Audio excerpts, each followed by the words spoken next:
Where's my 40 at, man? Duval County, 904 in this bitch, huh? Put your hands up. Yeah. You feel that bass? Turn it up. It's that dirty South punk rock. Dirty South. Dirty South. Yeah. Throw it up. Where you from, nigga? Where you from? Duval.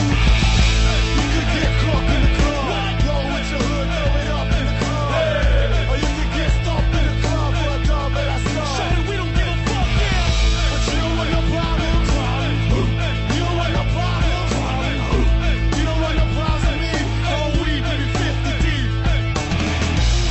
Hold on back, hold on back. Man, fuck that nigga. Hold on back, hold on back. Man, fuck that nigga. Hold on back, hold on back. Fuck that, fuck that. DJ Dirty Ski. When I reach for the herb, nigga, what's the word? Bitch, what's the word? Nigga better recognize real G's down the ride. Dirty South, I'm a record till I die. And I ain't even gotta tell her what my name is. I just walk right in like I'm famous. Get out the way, bitch. I'm heading straight to the VIP where I'ma drink everything for free. Damn right. You can get caught in the club. Roll with your hood, throw it up in the club. Hey. Or you can get stomped in the club for a dog that I saw. Show that we don't give a fuck, yeah. But you don't want no problem.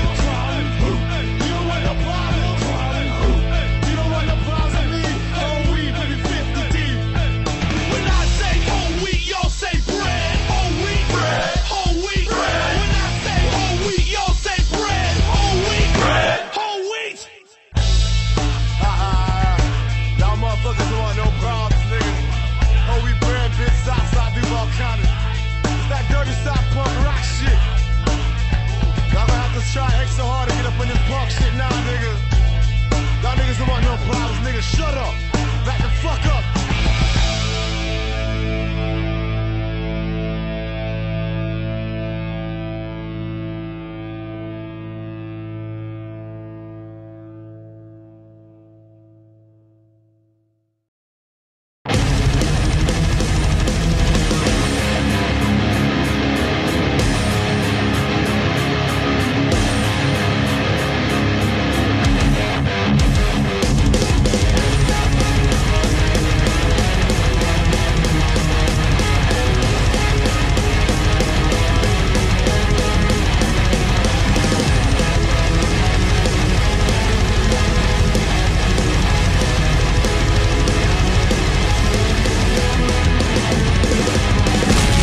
Hello, everybody. Welcome to episode 241 of The Altered Perspective. We're back again today. We're going to start off our stream by reacting to the latest Republican debate, which will be happening in a few minutes here. Obviously, no Trump in this debate. So, as far as I understand, it's Christie, Haley, Ramaswamy, and DeSantis. So there's a good chance the future nominee of the Republican Party will not be present at this. So I guess we'll see. In my opinion, none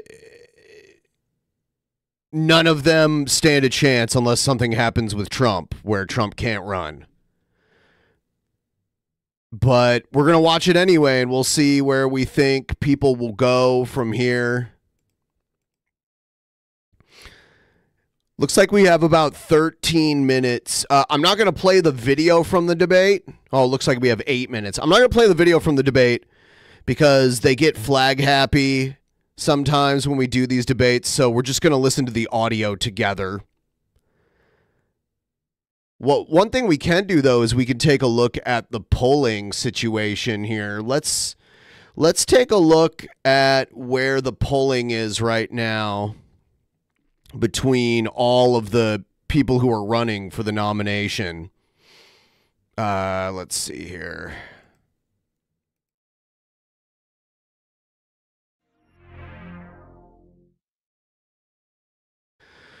All right, here it is. So Trump, commanding lead, second place, DeSantis, and then Third place is Haley gaining on DeSantis right here.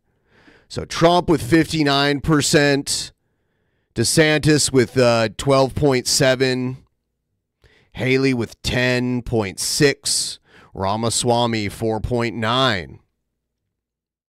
And then Christie with 2.7%. Christie probably shouldn't even be in the debate, but I heard that he was. Maybe he won't be.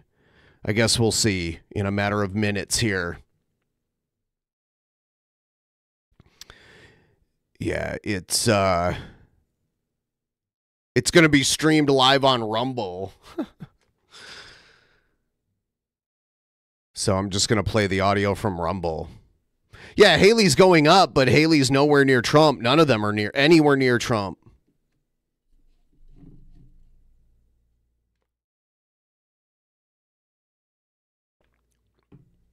Yeah. Trump. By the way, I do have a goal posted. If you guys want to check it out and send me a couple bucks at any point during the stream, there it is right there. You can do that. You can do that thing.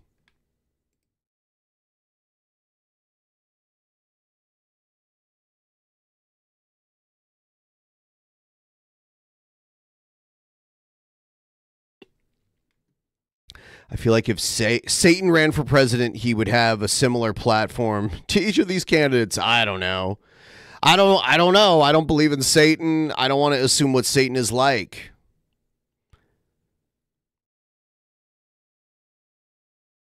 God, DeSantis and Trump were so much closer at the beginning of the year.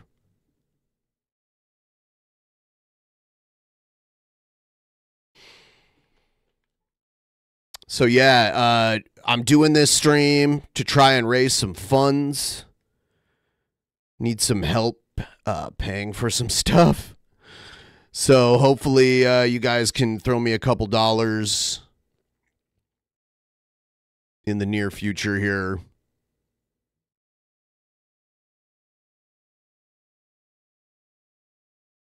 That would be much appreciated, Tubes. It's not required, but it's much appreciated.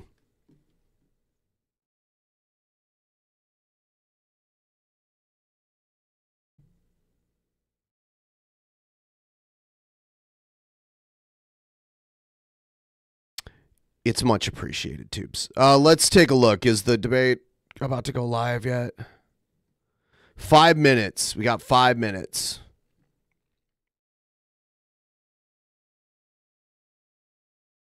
Five minutes left. Please vote in my poll. Who do you think out of these four has the best chance of being the nominee? Not the vice presidential nominee, the nominee out of these four. So forget about Trump for a second. Just think about these four. And please like the stream also. Liking the stream is very beneficial to everyone involved. And we'll probably keep the poll open for most of the stream.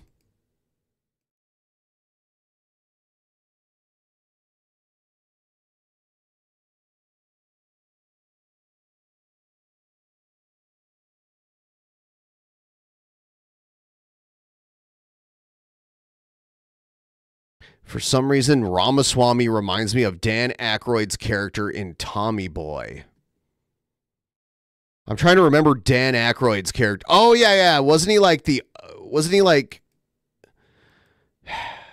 was like one of the bad guys or something? It's been forever since I watched that movie. A lot of that was filmed in Ohio. I remember on the news when they were filming it.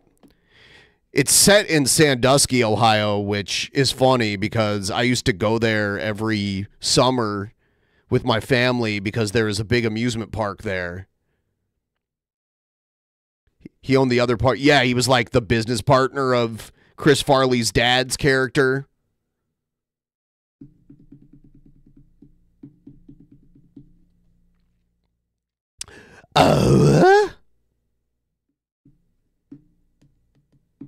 And Bo Derek played his mom, or like his father's wife or whatever.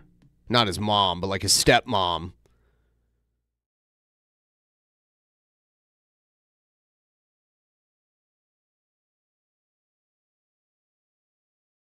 I'm so ready for this debate. Let's get this show on the road here. Come on, people.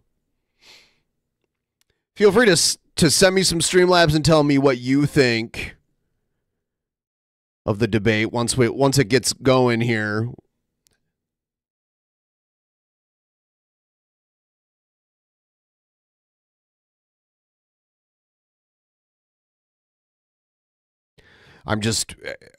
It says 2 minutes till start time. And there's a panel of people discussing the debate. I can't hear them right now. I'm just waiting for them to go off the screen.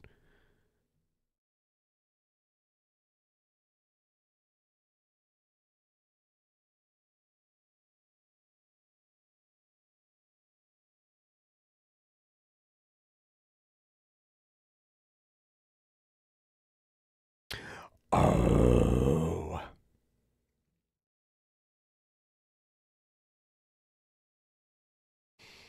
Blah, blah, blah, blah, blah. Everyone, please like the stream. Please tell me more of you will show up for debate coverage than watching Jared and King Cobra. I don't know, though. Seems like gotta do more Jared and King Cobra. 1, 2, 3, 4, 5. All right, just loading some videos into the playlist here.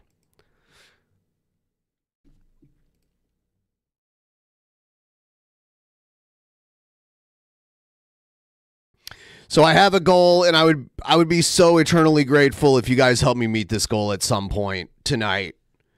I'll keep streaming and streaming and streaming all night as long as I have to meet this goal. It's very important. So feel free to help me out if you know, when you get a chance.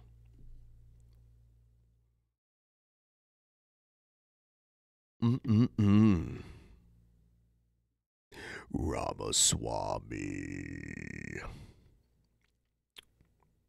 He's such a fucking lunatic, Ramaswamy. All right, 20 seconds till debate time. This is the music they're playing on the Rumble stream. 10, 9, 8, 7, 6, 5, 4, 3, 2, Alabama 1. Here we go. It's about tradition. The debate's in Alabama, so they're like, in Alabama, it's about And tradition. college football. Alabama is good at college football. Very good. Roll Tide. But on this night, the They're gonna final play showdown of Michigan. the year moves to a new stage on America's newest cable news network. 40 days before the Iowa caucuses, millions of votes are still up for grabs. And 4 candidates are fighting for every last one of them. Who could catch fire and shock the Who could catch political fire? war? None of them. 2024 is do or die. For 2024 is do or die. DeSantis sounds like such a weenie Governor when he Ron talks. DeSantis, We have to have a new generational leader. former ambassador Nikki Haley, You're either pro-American or you're anti-American. That is the choice we face. Vivek Oh, let me guess. Ramaswamy, Whoever disagrees with you is Deserves anti-American, better Vivek. character in the White House. former Governor Chris Christie. Live on News Nation, news for all America. The lights are on. The field is set. It's game day in Alabama. And who knows what the tide will roll in. Well, let's see. Bring them out. Bring out the freaks. Bring out the freaks. Welcome to the 4th and final Republican presidential primary debate of the year, live from the University of Alabama. I'm Megyn Kelly, host of the Megyn Kelly Show podcast on SiriusXM. I'm Aliana Johnson with the Washington Free Beacon. And I'm Elizabeth Vargas with News Nation, and we are live on News Nation and the CW. It is make On or the break time for CW, the wow. candidates So on this it's on stage network right now, TV. with the primary starting just weeks away. And we have a lot to cover over the next 2 hours. So let's begin with tonight's rules. Candidates will have 90 seconds to answer questions. Christie looks fat as fuck as usual. But he's the least crazy of them. You will all see the timing lights that will indicate when time is up and it's time to stop talking. And the time we have is critical over the next 2 hours, so we ask the audience to please keep your applause to It's on the CW because All right, with that, let's get NBC started. is going to have their debate. Fox On had their stage debate. tonight, 4 candidates, all vying to become their party's nominee. And given the state of affairs in our political system right now, one of you might very well do it. No. Even many Democrats now admit that President Biden is a weak candidate. Just as many Republicans acknowledge that former President Donald Trump's multiple legal troubles could imperil his quest for a second term. All of which means one of you could wind up the leader of the free world. Having said that, Mr. Trump is nearly 50 points ahead of all of you in the national polls. 29 points ahead in Iowa, where the GOP caucuses are less than 6 I honestly weeks think that away. Megyn Kelly is good So looking. as Republicans get ready to vote on whether I think any she's of you crazy. might be preferable to Mr. Trump, we begin But she with the looks really question good for her of age. electability. She's probably like DeSantis. 50s. Your campaign and its super PAC have spent the most money, had the most high net worth donors, and had a wave of momentum coming into this race 53. after your big re-election win in Florida. You were seen by many as the candidate most likely to consolidate the non-Trump field. But here we are, a month out from the first real votes, and you haven't managed to do it.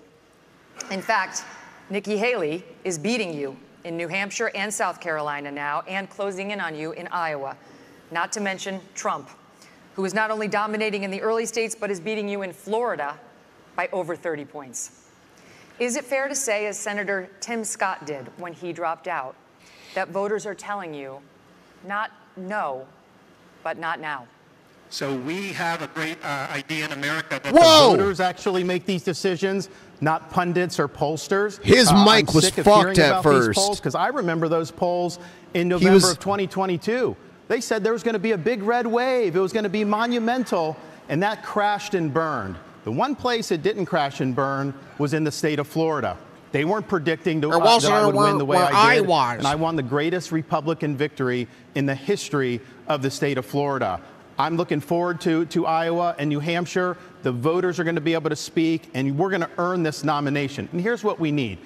I am sick of Republicans who are not willing to stand up and fight back against what the left is doing to this country. Would have done a mic check. You've got to be willing to stand strong, and you've got to be willing to beat these people. I'm the only one running for president that has beaten these people on issue after issue.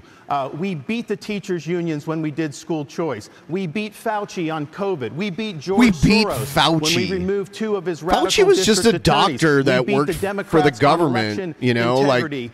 I have delivered results. That's what we need for this country. They talk about You have him other like candidates he's up here like a Nikki dictator Haley. or something. She caves anytime the left comes after her, anytime the media comes after her. I did a bill in Florida to stop the gender mutilation of minors. It's child abuse and it's wrong. She opposes that bill.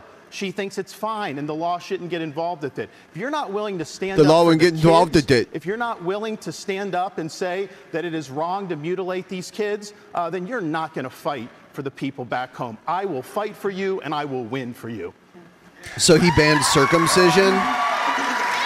Oh no, he means sexual reassignment you left government surgery. service in 2018 with just $100,000. What is wrong with all the 5 microphones? years later, you're reportedly worth $8 million, thanks to lucrative corporate speeches and board memberships like you had with Boeing. Weeks ago, you met with Wall Street heavyweights, including leaders from J.P. Morgan, Goldman Sachs, and BlackRock. Several other billionaire investors are reportedly ready to endorse you, or recently have, all of which comes with expectations. Aren't you too tight with the banks and the billionaires to win over the GOP's working class base, which mostly wants to break the system, not elect someone beholden to it? Well, thank you. It's great to be here. You know, first I'll tell you, just to respond to Ron, he continues to lie about my record. I actually said his Don't Say Gay bill didn't go far enough because it only talked about gender until the 3rd grade. And I said it shouldn't be done at all, that's for parents to talk about. It shouldn't be talked about with schools. In reference to donors coming on board, look, we will take support from anybody we can take support from. But I have been a conservative fighter. Please like the stream if you haven't already. I was a Tea Party candidate when I became governor. A Tea Party candidate. Every Great. single corporate bailout we possibly could. We passed tort reform. We passed one of the toughest illegal immigration laws in the country.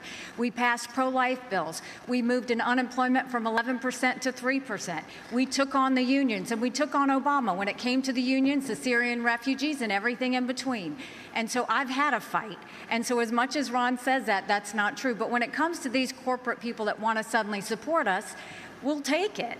But I don't ask them what their policies are. They ask me what my policies are. And I tell them what it is. Sometimes they agree. I tell them what it is. They don't. Some don't like how tough I am what on it China. is. Some don't like the fact that I've signed pro-life bills. Some don't like the fact that I may oppose corporate bailouts. That doesn't matter. That's who I am. And that's why the most conservative grassroots group in the country, Americans for Prosperity, endorsed me last week.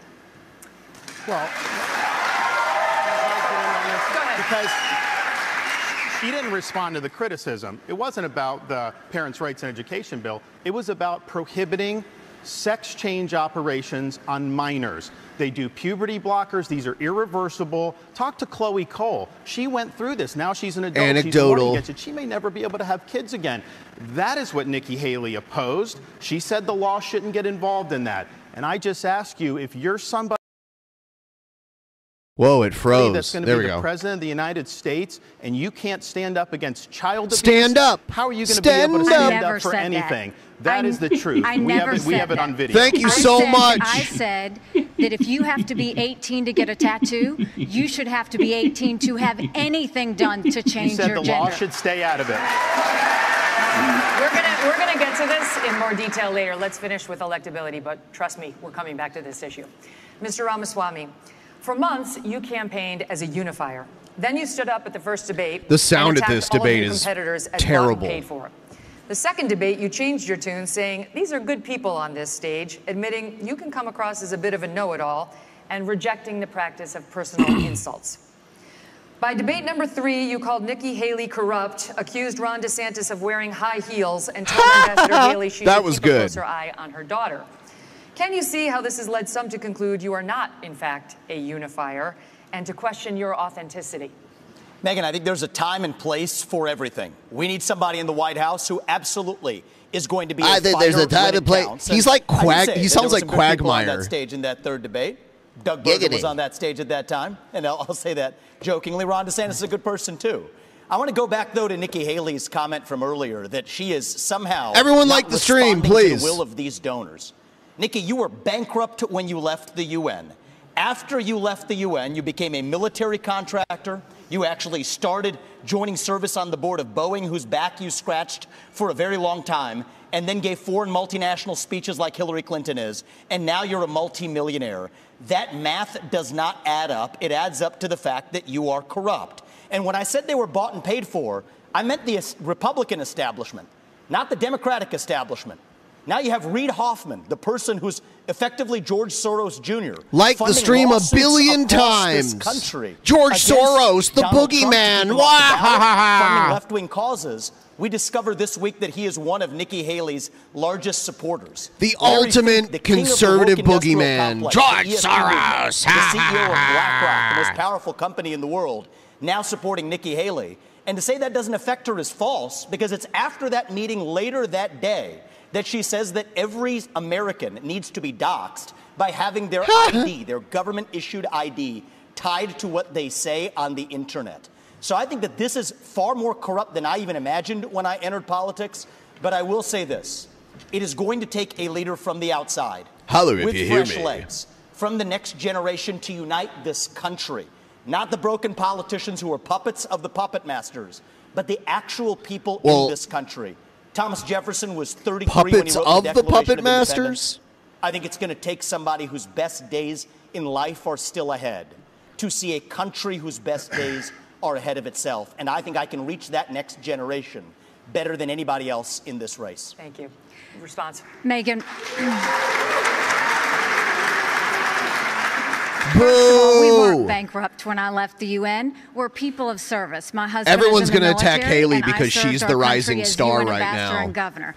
It may be bankrupt to him, but it certainly wasn't bankrupt to us. Secondly, I did serve on the board of Boeing. I did a lot of work with Boeing when I was governor. Boeing is headquartered in Seattle. To me, I served for 10 months, and then when they decided after COVID that they wanted to go for a corporate bailout, I've never supported corporate bailout, so I respectfully stepped back and got off the board. I love Boeing. The debate is hosted by Megyn commercial Kelly airplanes. and They some build other airplanes women for our Air journalists. Force. I am proud of them. They employ a lot of people in South Carolina, but that's why I left the Boeing board. There's nothing to what he's saying. And in terms of these donors that are supporting me, they're just jealous. They wish that they were supporting them, but I'm not going to sit there and deny. So, and Vivek, he wrote a book talking about ESG and these woke corporations and BlackRock. The idea that I want to do that in Florida, they were managing our part of our pension, and then when they did the ESG, I took $2 billion away from BlackRock. We took action. This ESG, they call it the camera is like governance. shaking right Again, now. Nikki is meeting with the all production these people. on this debate they is want to use terrible. Economic power to impose a left-wing agenda on this country. They want basically to change society without having to go through the constitutional process. We've kneecapped it in the state of Florida. The next president of the United States needs to be able to go to that office on day one and end ESG. And the fact of the matter is, we know from her history, Nikki will cave to those big donors when it counts. It's woke. It's woke. I did write that book, Ron, and the irony is Nikki Haley was heaping praise on me when I wrote that book, but now I worry. I was warning about the woke industrial complex in this country. The as a woke warning. industrial Apparently she read it as a complex. how-to manual, just like she reads George Orwell's books as well. And so I think that that's actually far more dangerous than. This is really important for people to understand. We're marching towards fascism under Biden. Jack Smith has subpoenaed every last retweet that someone has issued from Donald Trump in the year 2020. The only person more fascist than the Biden regime now is Nikki Haley, who thinks the government should identify every one of those individuals with an ID. That is not freedom. That is fascism. And she should come nowhere near the levers of power, let alone the White House. I've got to get to Governor Christie. I haven't forgotten about you, No, but can I just say, can you speak? I really appreciate how that. How you doing, sir? Good to see you. Christie hasn't spoken once. The requirement that you said that every anonymous internet user needs to out themselves. They're both hitting you on it. I would be happy to, and I love all the attention, fellas. Thank you for that. You know, I'll say this. She's what got the I crowd. Said was that social media companies need to show us their algorithms. I also said there are millions of bots on social media right now. They're foreign, they're Chinese, they're Iranian. I will always fight for freedom of speech for Americans. We do not need freedom of speech for Russians and Iranians and Hamas. We need social media companies to go and fight back on all of these bots that are happening. That's what I said. As a mom, do I think that social media would be more civil if we went and had people's names next to that? Yes, I do think that, because I think we've got too much cyberbullying. I think we've got child pornography and all of those things.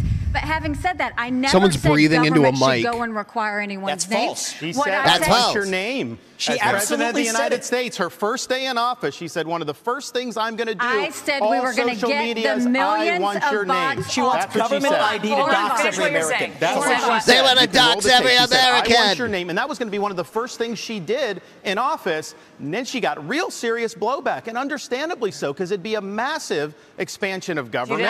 We have anonymous speech. The Federalist Papers were written with anonymous writers. Jay, Madison, and Hamilton, they went under Publius. It's something that's important, and especially given how conservative they went under Publius, and they've lost jobs, and they've been canceled. You know the regime would use that to weaponize that against our own people. Okay, it was a bad I idea, have to say, and she should own up to it.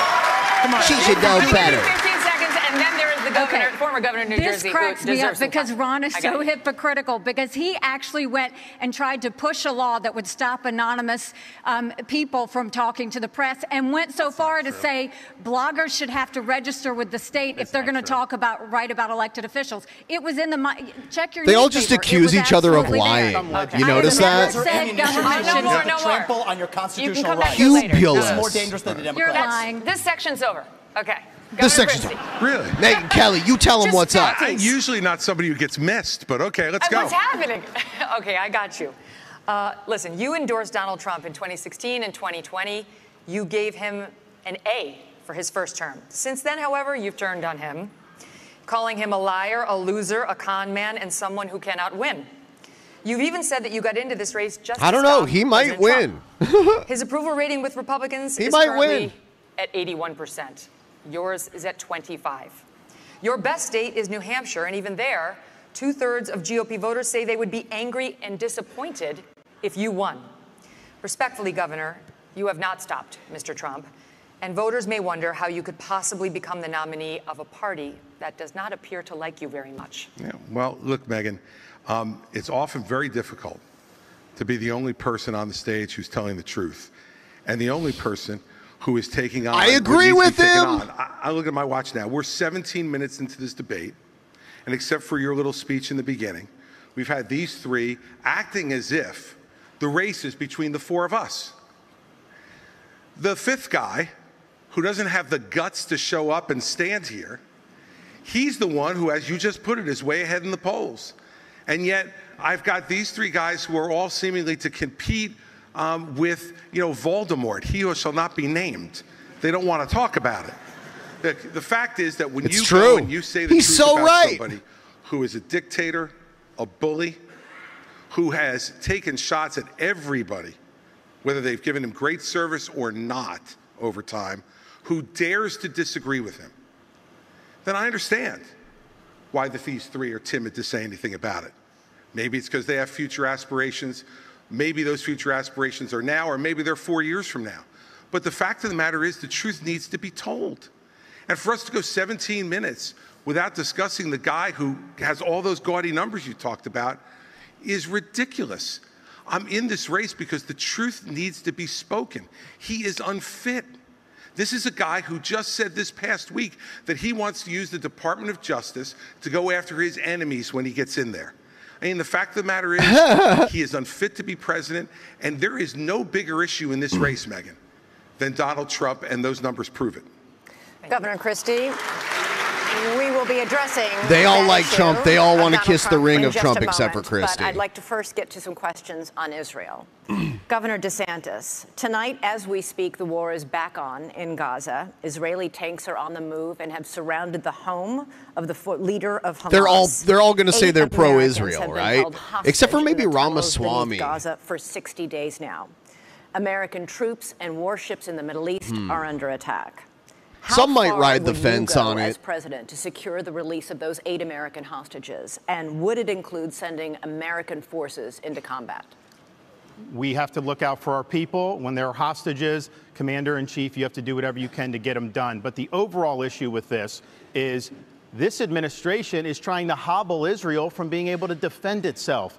They have a right to eliminate Hamas and win a total and complete victory so that they never have to deal with this video. Again. I've gotten Hamas streams taken down by showing video Holocaust. from debates, so we're all just listening to it. They would destroy the state of Israel if we could. Joe Biden will say they support Israel, and then they do nothing but try to kneecap them every step of the way. You should not try to direct their war effort. We should work together with them so that they can bring Hamas to heel. Look, I served in Iraq back in the day. I'm the only one running for president that served in the military. I understand that part of the world. It's not the best part of the world.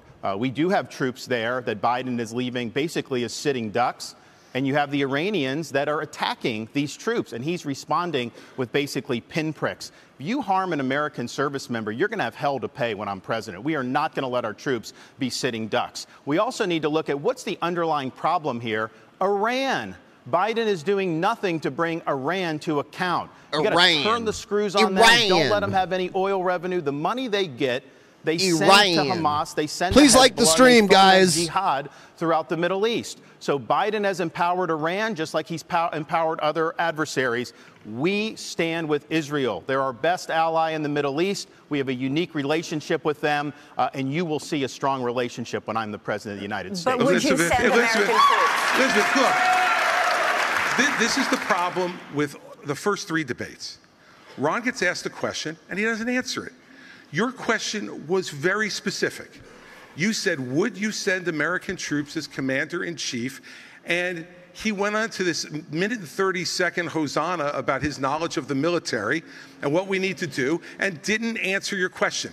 Look, when you're president of the United States, Christie's you're not here gonna just have to a hold choice everybody accountable. whether to answer that question or not. Your generals, your Secretary of Defense, your Secretary of State, your National Security Advisor are going to present plans to you. They're going to look at you and say, do we go or don't we, Mr. President? And you can't give a 90-second speech about your military service, as laudable as it is. Would you send American troops in to rescue those hostages?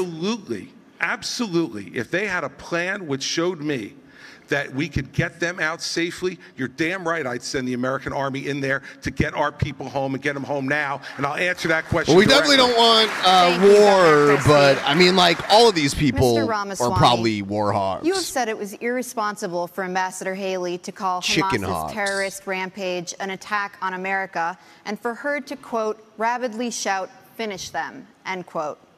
The Hamas terror attack left dozens of Americans dead and was the deadliest attack on Jews since the Holocaust. Why wouldn't it be a good thing to finish Hamas?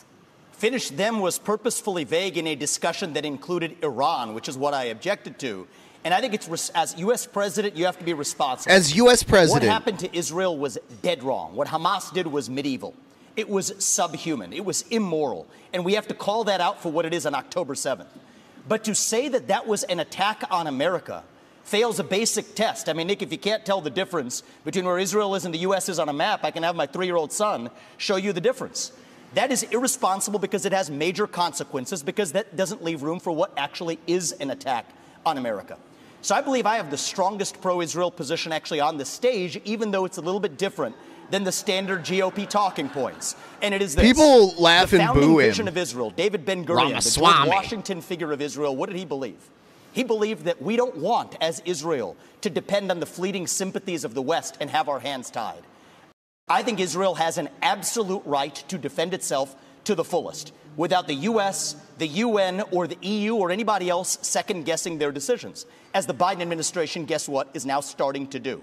I think that's a more deeply pro-Israel position than anybody else, and it keeps the actual lines of accountability clear because it is a pro-American position. And as leader of the United States of America, just as a father of 2 sons, anything that agrees with me is pro-American. As your next president, my sole moral duty is to you, the people of this country.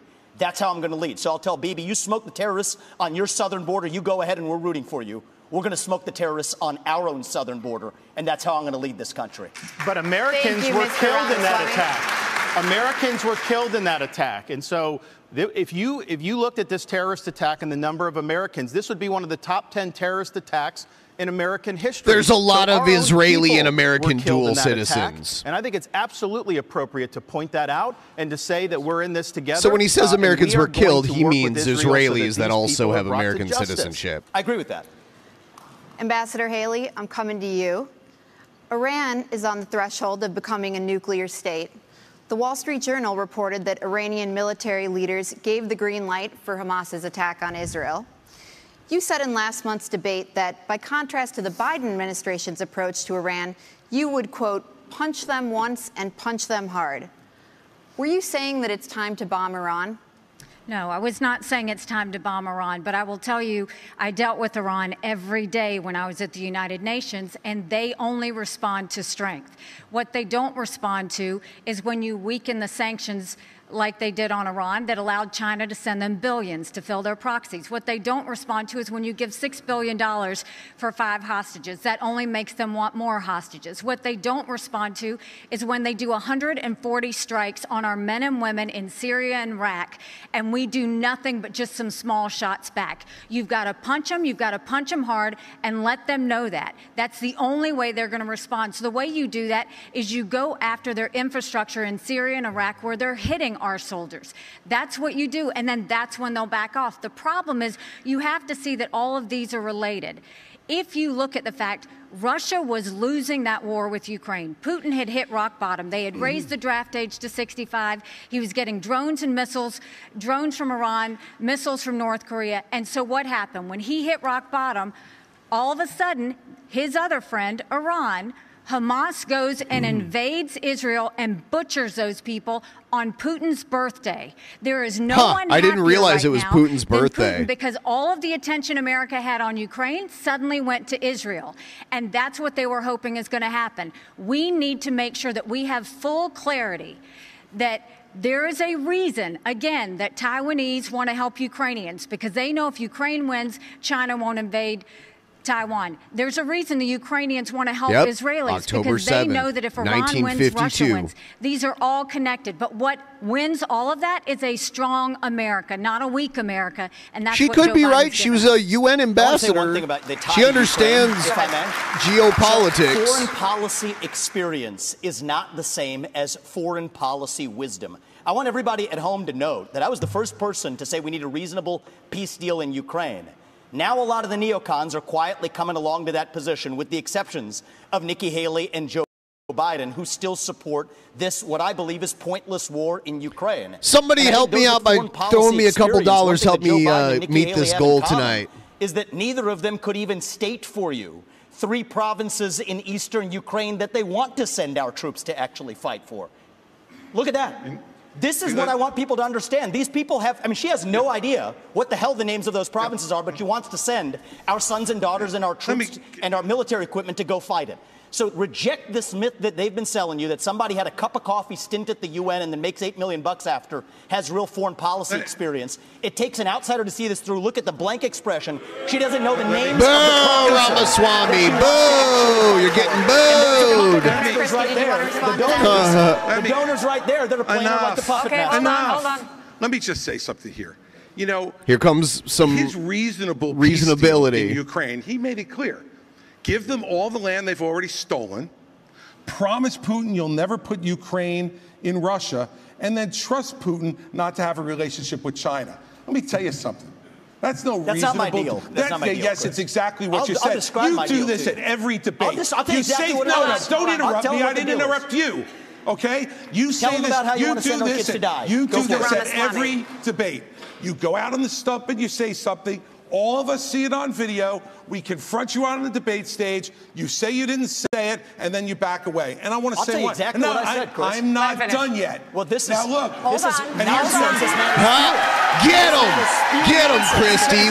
What a little weenie. The fourth debate that you would be voted in the first 20 minutes as the most obnoxious blowhard in America. So shut up for a minute. I'm going to respond to that. I want to say your version. We're going to let you respond to that. We're going to let you respond to that. Let him finish. I want to say something else. We're now 25 minutes into this debate, and he has insulted Nikki Haley's basic intelligence, not her positions, her basic intelligence. She doesn't know regions. She wouldn't be able to find something on a map that his 3-year-old could find. Look, if you want to disagree on issues, that's fine. And Nikki and I disagree on some issues. But I'll tell you this, I've known her for 12 years, which is longer than he's even started to vote in a Republican primary. Damn, Ramaswamy's getting taken apart. We disagree about some issues, and we disagree about who should be president of the United States. What we don't disagree on is this is a smart, accomplished woman, and you should stop insulting her. So I'm going to take this, several times over. So first of all, I think we just learned something from Chris Christie. We learned 3 things. We learned 3 things right there. First of all, Chris Christie also doesn't know what provinces in eastern Ukraine he actually wants us to fight for. Chris, your version of foreign policy experience was closing a bridge from New Jersey to New York. Yeah. So do everybody a favor. Just walk yourself off that stage, enjoy a nice meal, and get the hell out of this. Whoa! When it comes to Nikki, whoa, he made a fat joke. Send your sons and daughters to go die in somebody else's war. Hold on. Excuse me, Chris, I'm speaking, and I'm not done yet. I haven't heard the time when you aren't and we're going to be speaking. done. So listen up to this. If these people want to send your sons and daughters to go die in Ukraine, they've been arguing for it for a year. $200 billion of our taxpayer money sent over. Neither of them could even name for you the provinces that they actually want to protect. And this is the people who have been touting their so-called foreign policy experience. It is intellectual fraud. These people are lying to you. The same people Ramaswamy is polling nearly weapons and twice mass as much destruction in Iraq as Christie. to justify that invasion didn't know the first thing about it, yet they sent thousands of our sons and daughters to go die. The same people who told you the same in Afghanistan, where the Taliban is still in charge 20 years later.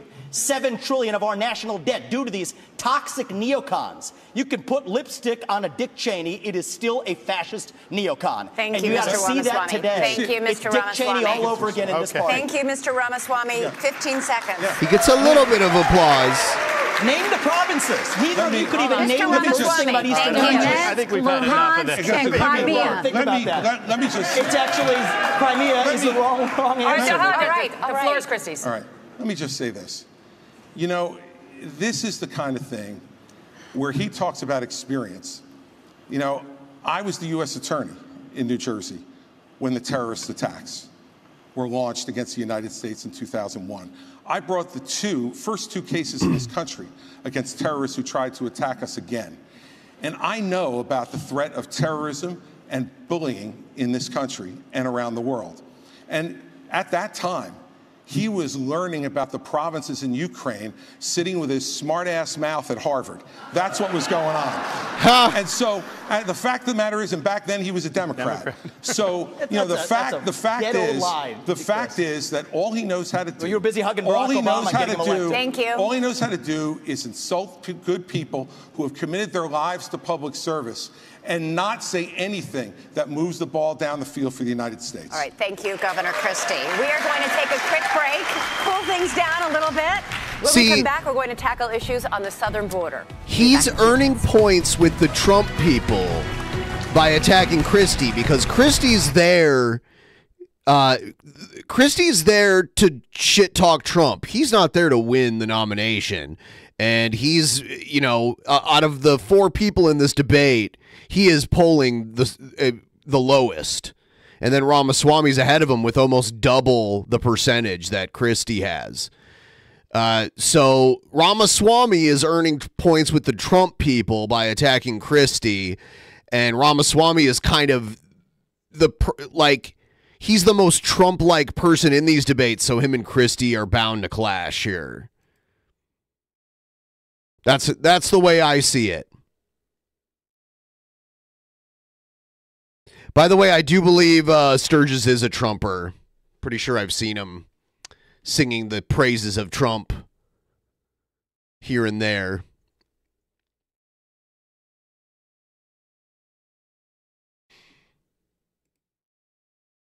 Now they're just showing ads, so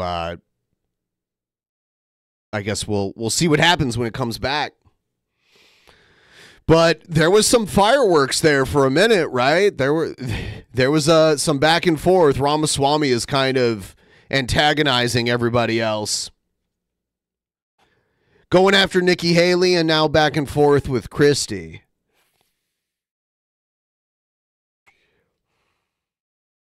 Detractors, these detractors. This detractor, bud.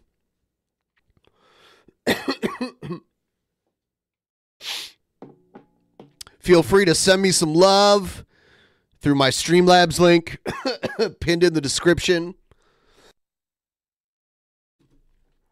Now they're showing a Dr. Drew ad. Some ad Dr. Drew is recorded. It's a medical emergency kit. Kevin Sorbo for the Tax Network USA right now. No lie.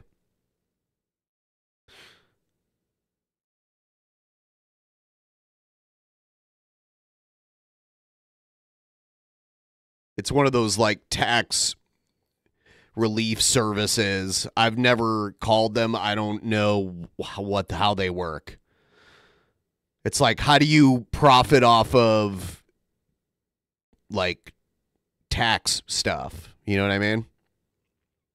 Like helping people pay their taxes. It seems predatory in a way. And I always see those commercials. I've been hearing those commercials my whole life. Now they're talking about Hunter Biden.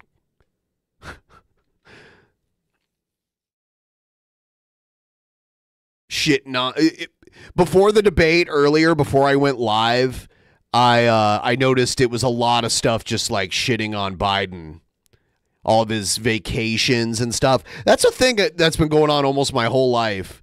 Is like I think starting with Bush Jr., George W. Bush, they started shitting on the president going on vacation, and I believe ever since then, every president, they've like shit on them for like how much vacation time they take.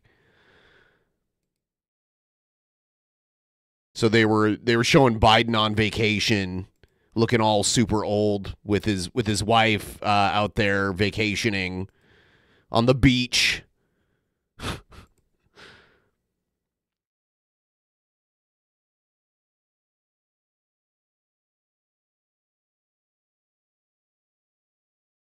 Now it's gold, like buying like gold bullion and other shit like that.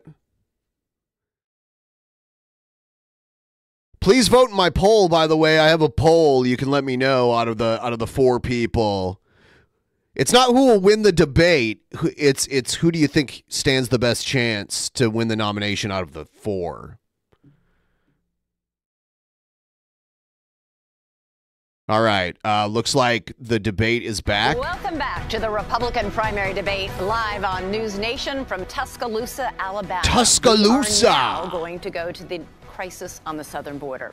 Polls show immigration and the crisis are among the most pressing issues for Republican voters right now. Both the issue of migrants crossing illegally into our country and the separate issue of fentanyl being smuggled in mostly through legal ports of entry.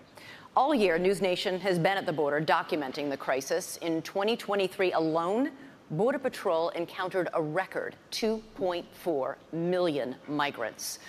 Biden has an open border, is what they're going to say. The question now is, how realistic is the talk? So, Governor DeSantis, I'd like to start with you. You have pledged to send the military to the southern border on day 1 of your administration with orders to shoot, quote, stone cold dead anyone illegally entering with a backpack that you believe contains fentanyl. Critics have called this a shoot first, ask questions later policy that would amount to extrajudicial shoot them. killing. That's you his are a former military lawyer. Yeah. Why do you think this idea of yours would be legal? A former military lawyer. Cartels are invading our country and they are killing our citizens by the tens of thousands every year. We had a situation in Florida. There was an 18-month-old baby that was crawling on the floor of an Airbnb rental. There was fentanyl residue on the carpet, and the baby died. Is this acceptable in this country? I know the elites in D.C., they don't care. Those they don't elites. care that fentanyl's ravaging your community. They don't care that illegal aliens are ravaging our community and overwhelming our community. The commander-in-chief not only has a right, you have a responsibility to fight back against these people. And does that mean shooting first? It means you're going to categorize them as foreign terrorist organizations, and we will identify just like we would anywhere. When I was in Iraq, the Al-Qaeda wasn't wearing a uniform. The Al-Qaeda. Walking down the street, they all had man dresses on. You didn't know if someone had a bomb. Man dresses. He called it a man dress. You have to make a judgment based on intelligence, based on positive identification. But we're going to be able to get the intelligence on these cartel people. And here's the thing. If we had a wall across the southern border, which I support, this would not have happened. I support. We need to build a wall across the southern border. I'll get it done, and I'll make Mexico is supposed to pay for it. Remember, here's how you do that. I am going to have fees on remittances from foreign workers when they send the money back to foreign countries. We're going to tax it, and we're going to build a wall with that. So, yes, you should have had that. But we don't have it. I'm going to build it. But we have to lean in on this problem. I am not going to sit there and allow mothers to lose more kids because of fentanyl overdose. I am not going to sit there and let sex trafficking go unabated or human trafficking go unabated. There's going to be a new sheriff in town, and these drug cartels better buckle up. Thank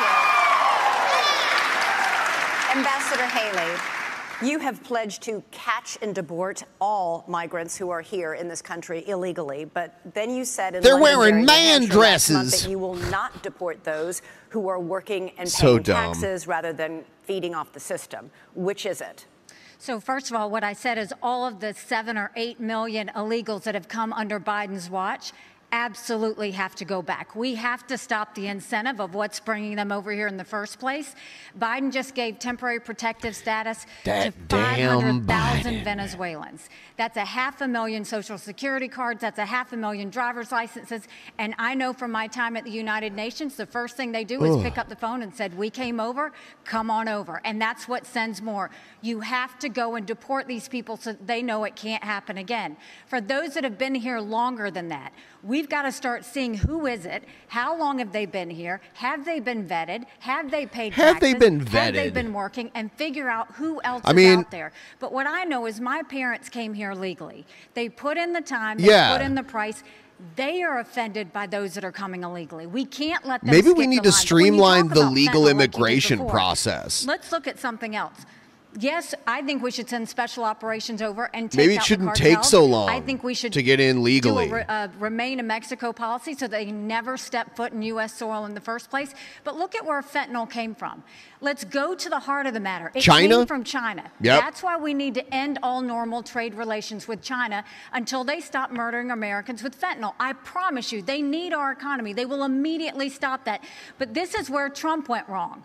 Trump was good on trade. Yeah, she is sounding good. Because here he allowed fentanyl to continue to come over. She's criticizing Trump too, which is good. He would give them technology that would build up their military and hurt us. He allowed the Chinese infiltration. She's definitely for better them to buy than up DeSantis. to put money in our universities and to continue to do things that were I wouldn't harmful vote for her, America. but she's better than DeSantis. Cuba and police stations, and Trump didn't do anything about it. Her China, though, I mean, listen, this is rich because when she was governor of South Carolina, she was the #1 ranked governor of bringing the CCP into her state. She wrote a love letter I to was the worried Chinese about what he was ambassador saying at first. saying how great a friend China is. You can look at it. We put it on our website, rondesantis.com. There's also a video of her as governor standing in front of a Chinese flag with a Chinese business saying that she now works for them, talking about this Chinese company. So she's been very weak on China. Now, here's the problem. The rhetoric is different, but her donors, these Wall Street liberal donors, they are not going to let her be tough on China, and she will cave to the donors. She will not stand up for you. 15 seconds, Ambassador. Damn you, DeSantis. First of all, he's mad because those Wall Street donors used to support him, and now they support me. The second thing is he has a company, a Chinese company, UGAS, that he just did a rally there last year. They have given you $340,000 in campaign donations between them and their employees. It's an American company. To the Communist Chinese Party. Jinko Solar is another one. They went and expanded. You gave $2 million in subsidies. Jinko Solar? Do they wear baggy pants? I ejected the Confucius Institute. Nikki Haley brought Confucius Institutes to the universities in South Carolina. That is not true. I ejected them. So I have a record of standing up and do what's right. And here's the thing. You have a record of lying. She's trying to say things like that. Even the liberal media groups that usually if I say the sky is blue, they'll fact check me and say that's wrong. They looked at her charges. They said it was totally false, that they could not find one instance of me recruiting a Chinese business coming to Florida. You know why? Because we never recruited any Chinese businesses to the state of Florida. Thank you. Thank you. Mr. Ramaswamy, over the past year, fentanyl has killed more than 75,000 Americans, 1,000 of them right here in Alabama. You have vowed to use the military to, quote, annihilate drug labs inside Mexico, something the president of Mexico said would be a hostile act. But fentanyl can easily be made anywhere, and labs that are shut down can easily and quickly be replaced. Are your tough enforcement policies offering false hope to a country racked by addiction? To the contrary, I don't think it's going to have to come to that if we deal with the actual demand side problem that we also have in this country. I mean, the easy part is talking about how we're going to use our military to secure the border. I will, and I believe that everybody else wants to do the same thing. But the harder part is dealing with the crisis of purpose and meaning, the mental health epidemic raging across this country like wildfire. And there's a reason why after the opioid crisis, you see fentanyl. And even after we get fentanyl, and we are going to be sure to make sure we do it. Of course none of them have solutions. They're illegally lacing it into pharmaceuticals. It's more about staying in power or getting more power than it is actually accomplishing anything, right? Mental health epidemic in this country by just dealing with the demand side of it. But I want to get back to this issue of the root cause, because a lot of these are coming from labs in Wuhan, China, of all places. Drug materials that are going to the Mexican drug cartels that they're pumping across that southern border like a modern opium war. I think it is going to take a U.S. president that's going to have a very different conversation with Xi Jinping than what Joe Biden just had in California. I will tell Xi Jinping, you will not only not buy land in this country or donate to universities in this country, U.S. businesses won't expand into the Chinese market until they're playing by the same set of rules. And the same country that's putting fentanyl into illegal pharmaceuticals in Mexico it's no coincidence, is the exact same country that also unleashed hell on the world with the COVID-19 pandemic. We also have to hold them accountable with every financial lever that we have available. That is what it actually means to stand with a spine. And you mark my words, if we're willing to stand with the spine, China will absolutely have to fold because they're in a tougher spot than we are. And then we're back to playing by the same set of rules. Thank you, Mr. Ramaswamy. Thank you. Let's talk about the economy. Ambassador Haley, homeownership has always been part of the American dream, but it's increasingly out of reach for younger Americans. This year, mortgage rates reached 30-year highs. Home prices have risen $190,000 over the past decade. Is this the free market at work? Or should the federal government do something to make homes more affordable? Well, first of all, I mean, you're exactly right. My daughter just got married, and I saw how hard it was for her and her husband to buy a home. Right now, the average homeowner in America is 49 years old. You've got young people everywhere. That used to be the American dream, and now it's out of reach. But you look at what happened. You first of all look at what the Fed did. The Fed did a terrible job when they allowed all of that money to go through. You saw the Treasury bond rates go up. That affected mortgage rates, that affected automobile rates, that affected insurance rates. And so now we have a high interest rate. You've got a supply issue. Ask any builder. The supply issues have continued to be there. That's caused the rate to go up. And then you've got insurances that have gone up. And so what you have is a lot of younger people who, one, can't afford a home, but two, the banks aren't lending them any money. They've made the regulations so hard that they don't want to give loans on mortgages anymore. So what we have to do is we have to open it up. We have to, one, grow our economy so that people have more money in their pockets.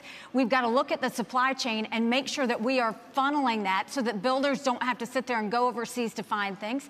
And then we need to make sure that we really stop paying down this debt, make sure that we stop the borrowing, stop the spending. I'll veto any spending bill that doesn't take us back to pre-COVID levels, because our kids are not going to forgive us for all the spending that happened. And as much as everybody wants to talk about how Donald Trump had a good economy, this is an attitude that I think we've had a lot, which is, oh, well, we'll just spend it all now and we'll be dead by the time it actually matters if that we can pay it back or not. I promise. Governor DeSantis, the latest News Nation Decision Desk poll found that inflation tops the worries of American voters. 61% say they're very concerned, and the working class is hardest hit. Economists say this was fueled by a glut of federal spending. The Biden administration has added $6 trillion to the national debt so far, but President Trump wasn't exactly a penny pincher. His administration added $7.8 trillion. Do Republicans, including President Trump, share the blame for inflation? And what concrete steps would a President DeSantis take to help Americans make ends meet?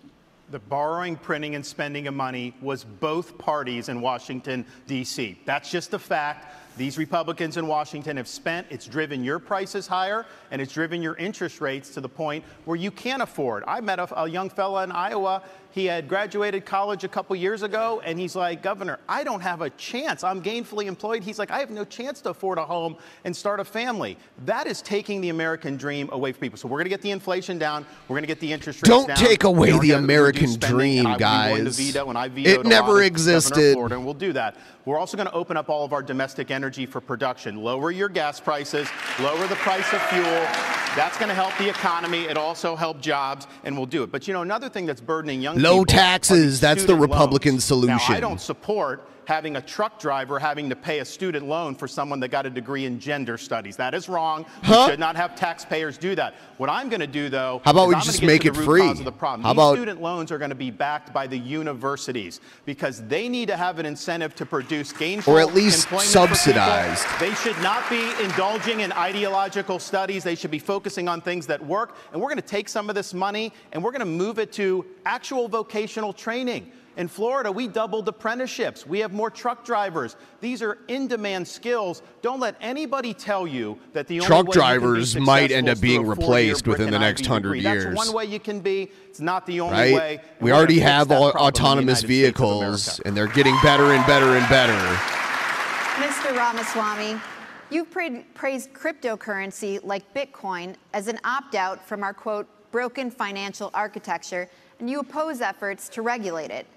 The head of the largest international crypto exchange just pleaded guilty to allowing his platform to launder money for terrorists, including Hamas. Oh, my God. You say your cryptocurrency plan will, quote, ensure economic freedom for Americans, end quote. Won't it also ensure economic freedom for fraudsters, criminals, and terrorists? Look, yeah, fraudsters, Ramaswamy. And terrorists have been defrauding people for a long time. Our regulations need to catch up. It was a long time. The fact that SBF was able to do what he did at FTX shows that whatever they have as the current framework isn't working.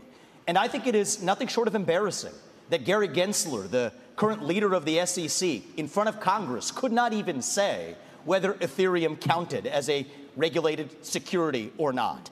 And so I think that this is just another example of the administrative state gone too far. Here's the dirty little secret in American politics today. The people who we elect to run the government are not the ones who are even actually...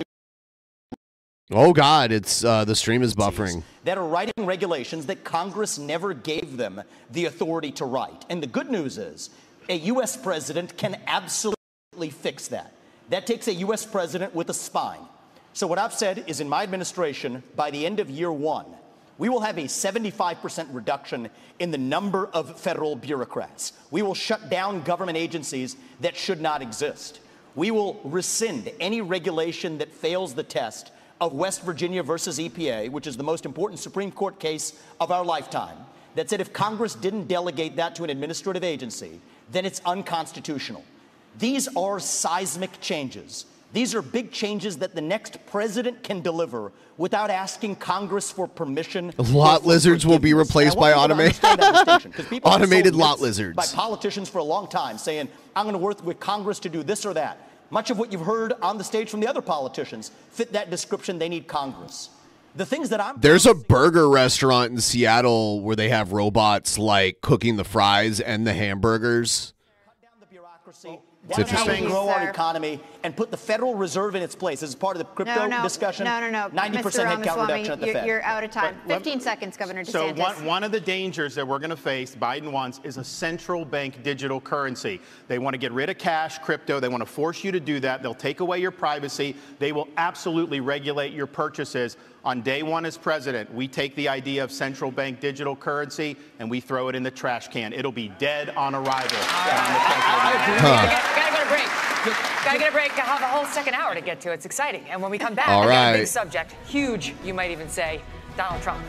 Oh, they're going to talk about Trump. That should be interesting. Christie really does not enjoy Trump at all. You know what I am saying, bro?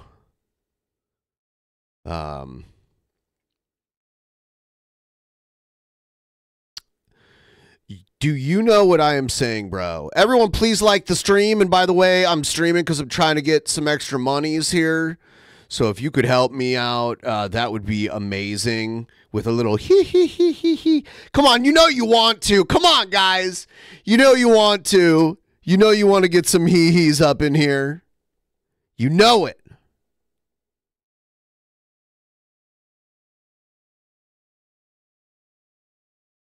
You know it's time to do it.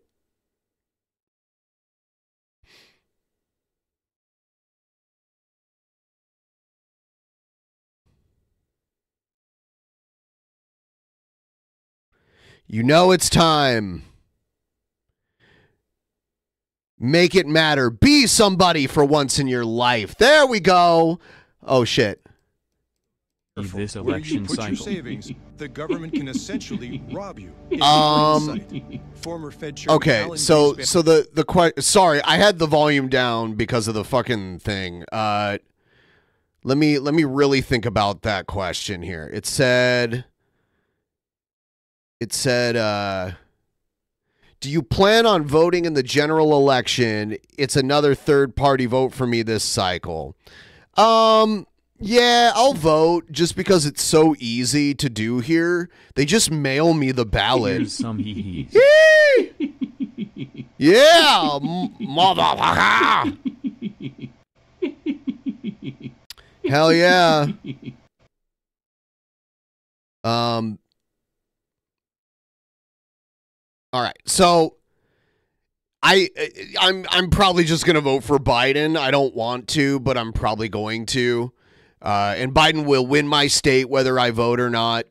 But voting is so easy, I would feel dumb not to. They literally just mail it to me, and then I can fill it out and then drop it in the mail.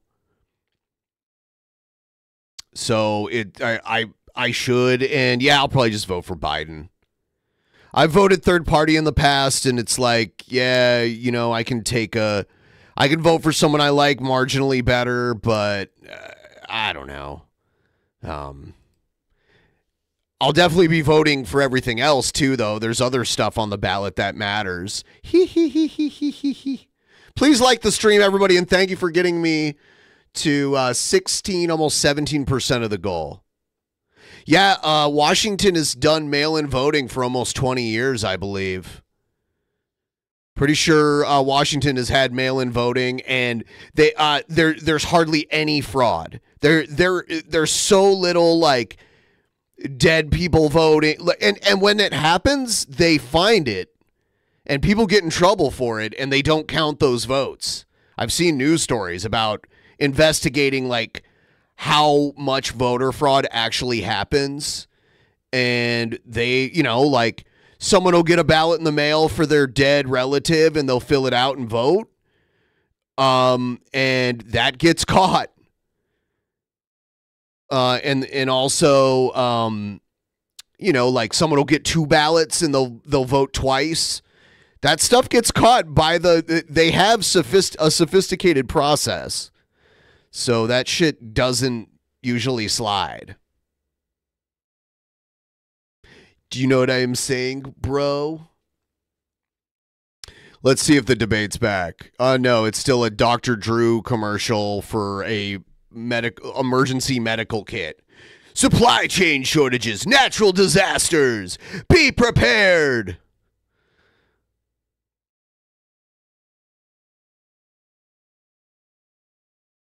Yeah, for me, it's just lazy not to vote. The vote comes to me, and then, you know, there's a mail. You can drop it in any mailbox, by the way.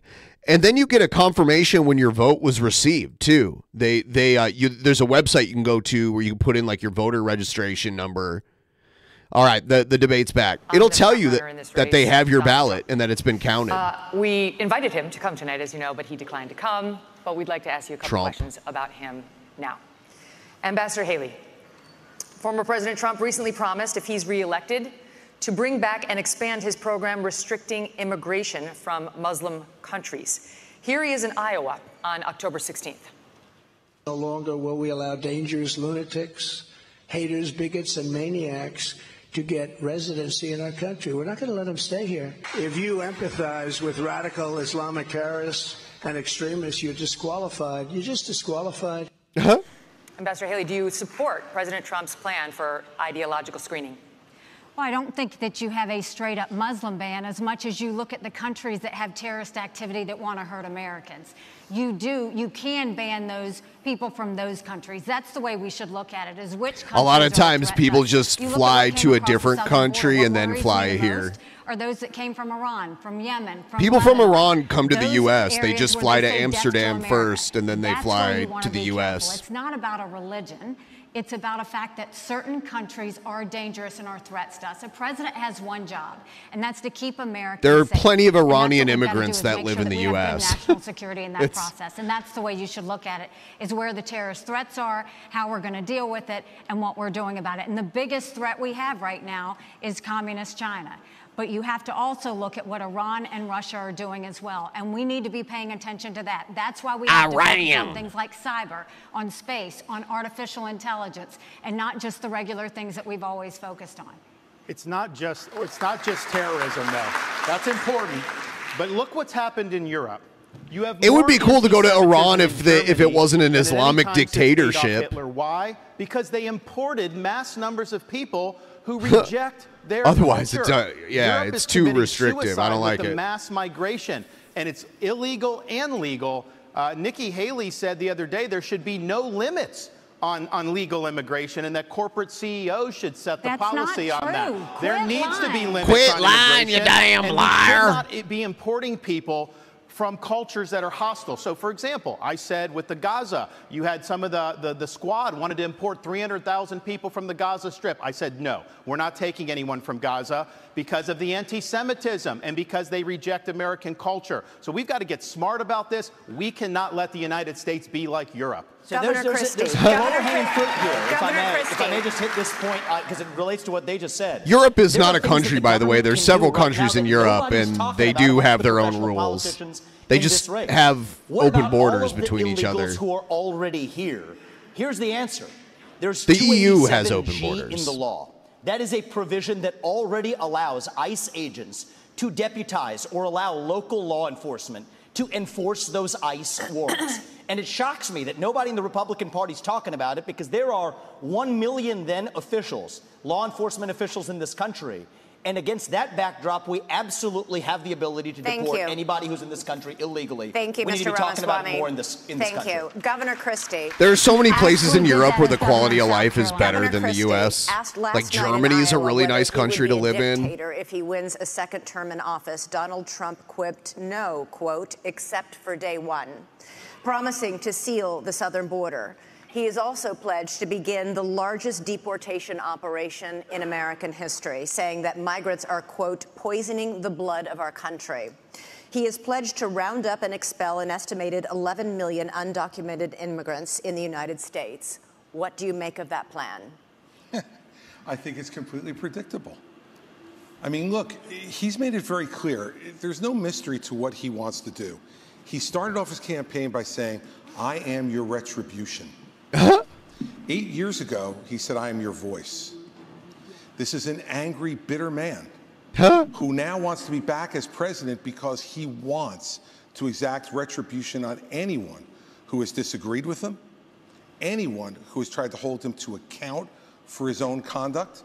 And every one of these policies that he's talking about are about pursuing a plan of retribution. And yet, at the first debate, my three colleagues on this stage, when asked if he would be convicted of federal felonies, would they still support him, raised their hand, looked into the camera? That is fucked up. Let everybody know that they would still support him. Yes. Convicted of federal felonies. Federal felonies. Iran before the revolution used to be Federal secular. felonies, Yes. Which involve our election process. The Shah. It was a secular dictatorship most sensitive under the Shah. Of our governmental secrets. And then the federal felonies where he and then the instructed Islamic others to commit dictatorship, crimes, the theocratic who are now dictatorship agreeing took over. to go to jail because of what they did in his name. So do I think he was kidding when he said he was a dictator? All you have to do is look at the history. And that's why failing to speak out against him, making excuses for him, pretending that somehow he's a victim, empowers him. You want to know why those poll numbers are where they are? In many ways, the Because Shah folks was like an these three American guys on the puppet. stage make it seem like his Like he conduct was a is puppet of the acceptable. American Let government. me make it clear. Oh, shit. Christy, you're frozen. His conduct is unacceptable. He's unfit. And be careful of what you're going to get. If you ever got another Donald Trump term, he's letting you know, I am your retribution. He will only be, Elizabeth, he will only be his own retribution. He doesn't care for the American people. It's Donald Trump. He doesn't first. care for the American people. They're just not his bag, baby. Governor DeSantis. Boo! Thank you. Governor DeSantis. Donald Trump would be older on day one of his second presidency than Joe Biden was on day one of his first. You have said Trump is not the same man he was when he ran in 2016. Your campaign is running ads showing Trump confused. And you have said he has, quote, lost the zip on his fastball. You seem to be saying The zip Donald on Trump his is no longer fastball. mentally Wow, a fit to be baseball president. analogy. Is that what you think? Look, he is showing Father Time is undefeated. The idea that we're going to put someone up there that's It's a good almost quote. 80 and there's Father going to be Time no is undefeated. effects from that, we all know that that's not true.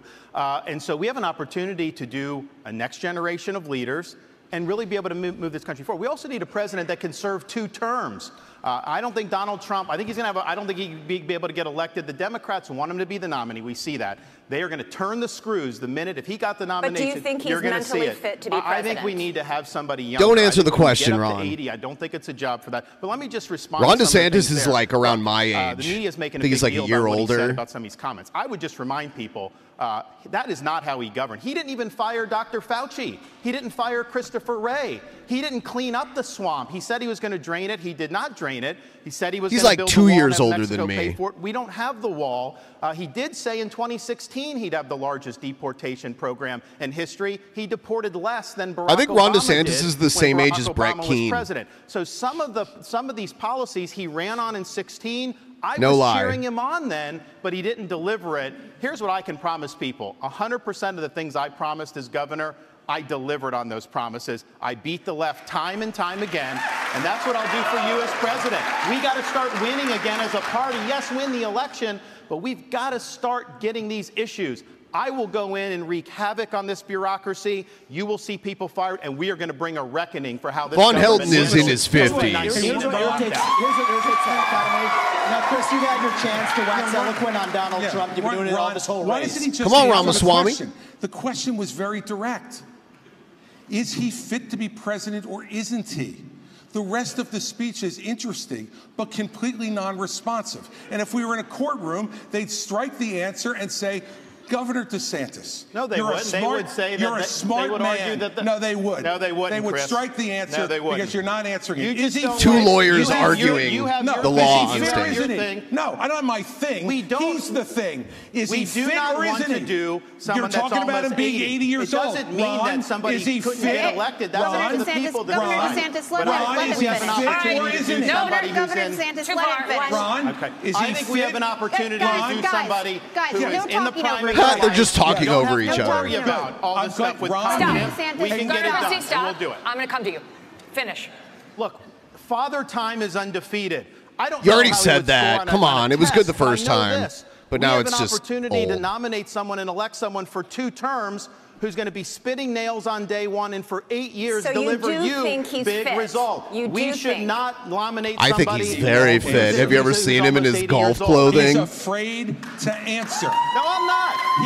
You have to No. either you're afraid or you're not listening. No, it's not. There's a You simple don't wanna question. hear the Is he answer. fit? Governor DeSantis. DeSantis is doing the, I'm going to talk over you. No one can hear you. They can't hear you. You finish, and then you get it back. All right. You know, look, I'm a simple guy, okay? I hear the question, and I answer it.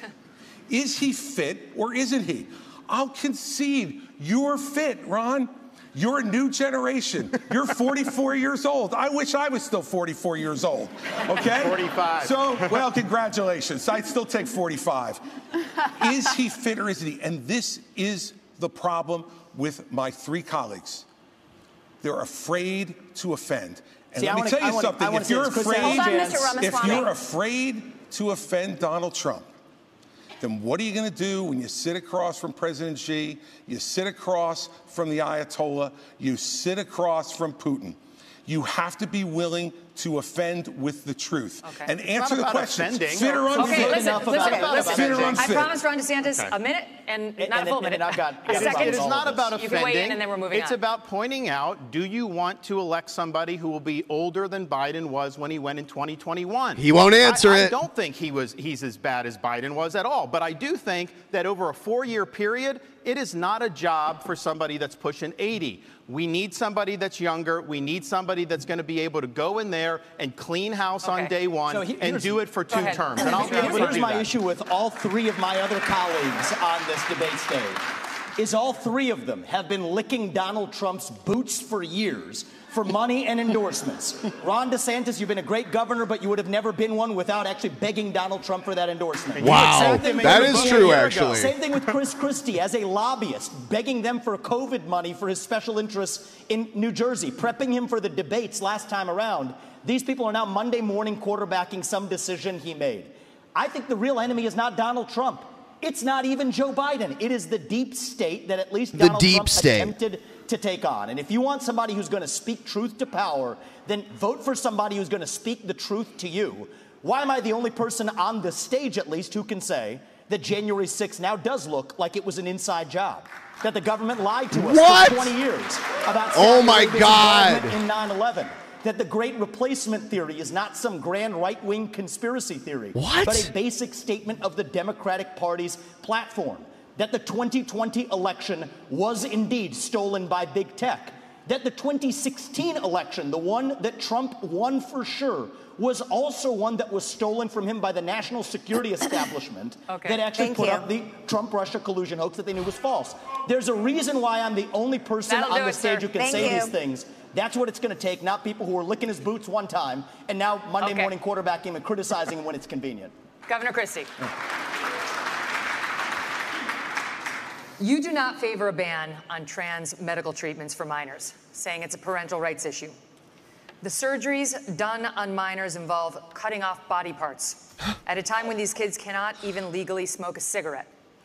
Kids who go from puberty blockers to cross-sex hormones are at a much greater likelihood of winding up sterile. How is it that you think a parent should be able to okay these surgeries, never mind the sterilization of a child? And aren't you way too out of step on this issue to be the Republican nominee? No, I'm not. Because Republicans believe in less government, not more. In less involvement with government, not more in government involvement in people's lives. And you know what, Megan? I trust parents. And we're out there saying that we should empower parents in education. Yeah, smoking is 21 now. To make more decisions about where their kids go to school. I agree. We should empower parents to be teaching the values that they believe in their homes without the government telling them what those values should be. And yet we want to take other parental rights away. I'm sorry. As a father of 4, I believe there is no one the deep state who loves my children more than me. There's no one who loves my children more than my wife.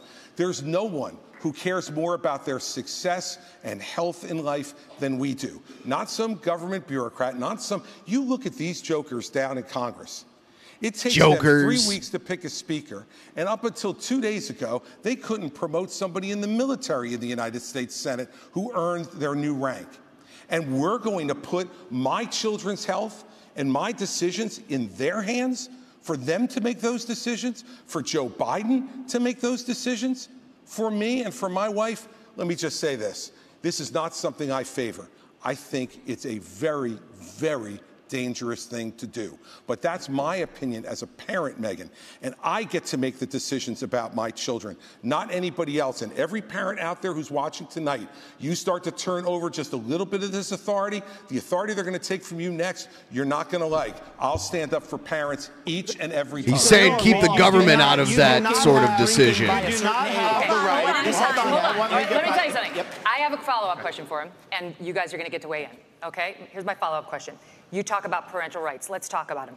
When you were governor in 2017, you signed a law that required new guidelines for schools dealing with transgender students. Those guidelines required schools to accept a child's preferred gender identity, even if the minor's parents objected. Not true. And it said that there is no duty for schools to notify parents if their son or daughter changes their gender identity, allowing this serious issue to remain a secret between the school and a child. How is any of that pro-parental rights? By the way, that's simply not true. You're doing what you accuse me of, Chris. It is absolutely true. That's simply not true. That's simply not true. That law was put into effect in 2018 and regulated in 2018 after I was out of office, Megan. No, we did not, Megan. We did not issue those guidelines, and you're wrong about that. Simply wrong. I have stood up each and every time. So I think if this is one issue that's disqualifying, it's this one. I stood up every single time. Everyone, please like the stream if you haven't already. To make the decisions for their minor children. But parents, every single time. Oh, look at the funny troll bait in the chat. Every once in a while, Steve Rogers. Parents are going to make decisions that we disagree with. But yeah, the minute you start to we're take also those triggered, rights away Steve. from parents, you don't know that slippery slope, what rights are going to be taken away next, and what's going to be forced on you. As a parent, you do not have the right to abuse your kids. This is cutting off their genitals. This is mutilating these minors. These are irreversible procedures, and this is something that other countries in Europe, like Sweden, once they started doing it, they saw it did incalculable Captain damage. America, They shut Steve it down. Rogers himself. I signed legislation in Florida banning the mutilation of minors because it is wrong. We cannot allow this to happen in this country. And I know Chris disagrees with me, and I think he has an honest position. Nikki disagrees with me. She opposes the bill that we did to ban that. She said the law shouldn't get involved with it. You said the law shouldn't get involved with it. She also, though, I think, and this flows from what she did as governor of South Carolina, they had a bill to try to say that men shouldn't go into girls' bathrooms. And she killed that bill, and she bragged that she killed that bill. Even to this day, she bragged that. I don't think men should be going into little girls' bathrooms. I think it's wrong, and I think we have every right to protect them from that. Little girls' bathrooms. I'm going to come to you. I promise 10 seconds. Go quickly. I think the North Star here is transgenderism is a... Oh, shit. For the Highway Act that said the minimum drinking age needs to be 21, we can do the same thing when it comes to banning genital mutilation or chemical castration. Okay. I know Ron's been unclear about that on the federal level. I'm crystal clear. That's where I stand. Got it. That's a mental health disorder. That's where we need to be at. Go ahead. Yeah, transgenderism. So first of all, Ron has continued to lie because he's losing. No, it's not a lie. You are lying. You said it on tape. So first of all, I will say it's on tape. When I was governor 10 years ago, when the bathroom situation came up, we had maybe a handful of kids that were dealing with an issue. And I said, we don't need to bring government into this, but boys go into boys' bathrooms, girls go into girls' bathrooms, and if anyone else has an issue, they use a private bathroom. Now, 10 years later, we see that this issue has exploded. And this shows how hypocritical Ron continues to be. When he was running for governor and they asked him about that, he said he didn't think bathroom bills were a good use of his time. You can go I think look there that should up. just I signed be a bathroom bill in Florida, so But that's you said- obviously no. not true. The bathroom shit is such a non-issue. Like, bathrooms should be all gendered, and then everyone gets their own like private stall. I signed it. I stood up for little girls. You didn't. There's like there's almost no instances of like people pretending to be trans just to like get into the bathroom and be a pervert. Like, that's not normally how it works. I protected do you the know girls. South Carolinians? She did not do it. Do you know I South know that. Carolinians? Because South Carolinians. No. You are not going to talk about my state like that, because I will tell you for a fact, South Carolinians never allowed that to happen, and we hadn't. Yeah, we did not have like, that issue at the time. People from other countries, when they come to the U.S. and they see our normal, like the more common public bathrooms where they're split by gender, but like the stalls, there's stand-up urinals that are out in the open, and then there's like stalls with huge gaps in them that you can like see through if you really wanted to look through them. They don't have that. Like in Europe, they don't have that.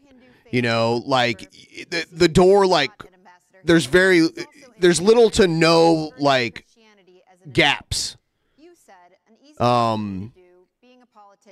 I have also in Europe though like used a toilet that was literally just a hole in the floor too, but that's a totally different story. Are you questioning Nikki Haley's Christian convictions? And why has your campaign made a point of referring to Ambassador Haley by her given first name, Nimarata, even though she's gone by Nikki for her whole life? Well, my whole deal is if Nikki Haley, of all people, should know how to pronounce my name correctly, the rest of the news media can learn it. My deal is I'll call her Nikki when she can say my own name right. That's our little fun side bet there. Here's what I will say is deeper. I don't question her faith, but I question her authenticity.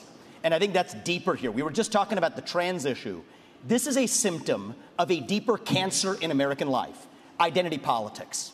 This new religion that says your race, your gender, and your sexuality are your identity. It is anti-American. It is part of your identity. It's anti-meritocratic, and it is dividing this country to a breaking point. And I've spoken about this to the left. My books are all about this. I've preached this to the left, but it's even worse when Republicans try to play the same game. We're talking about that trans issue.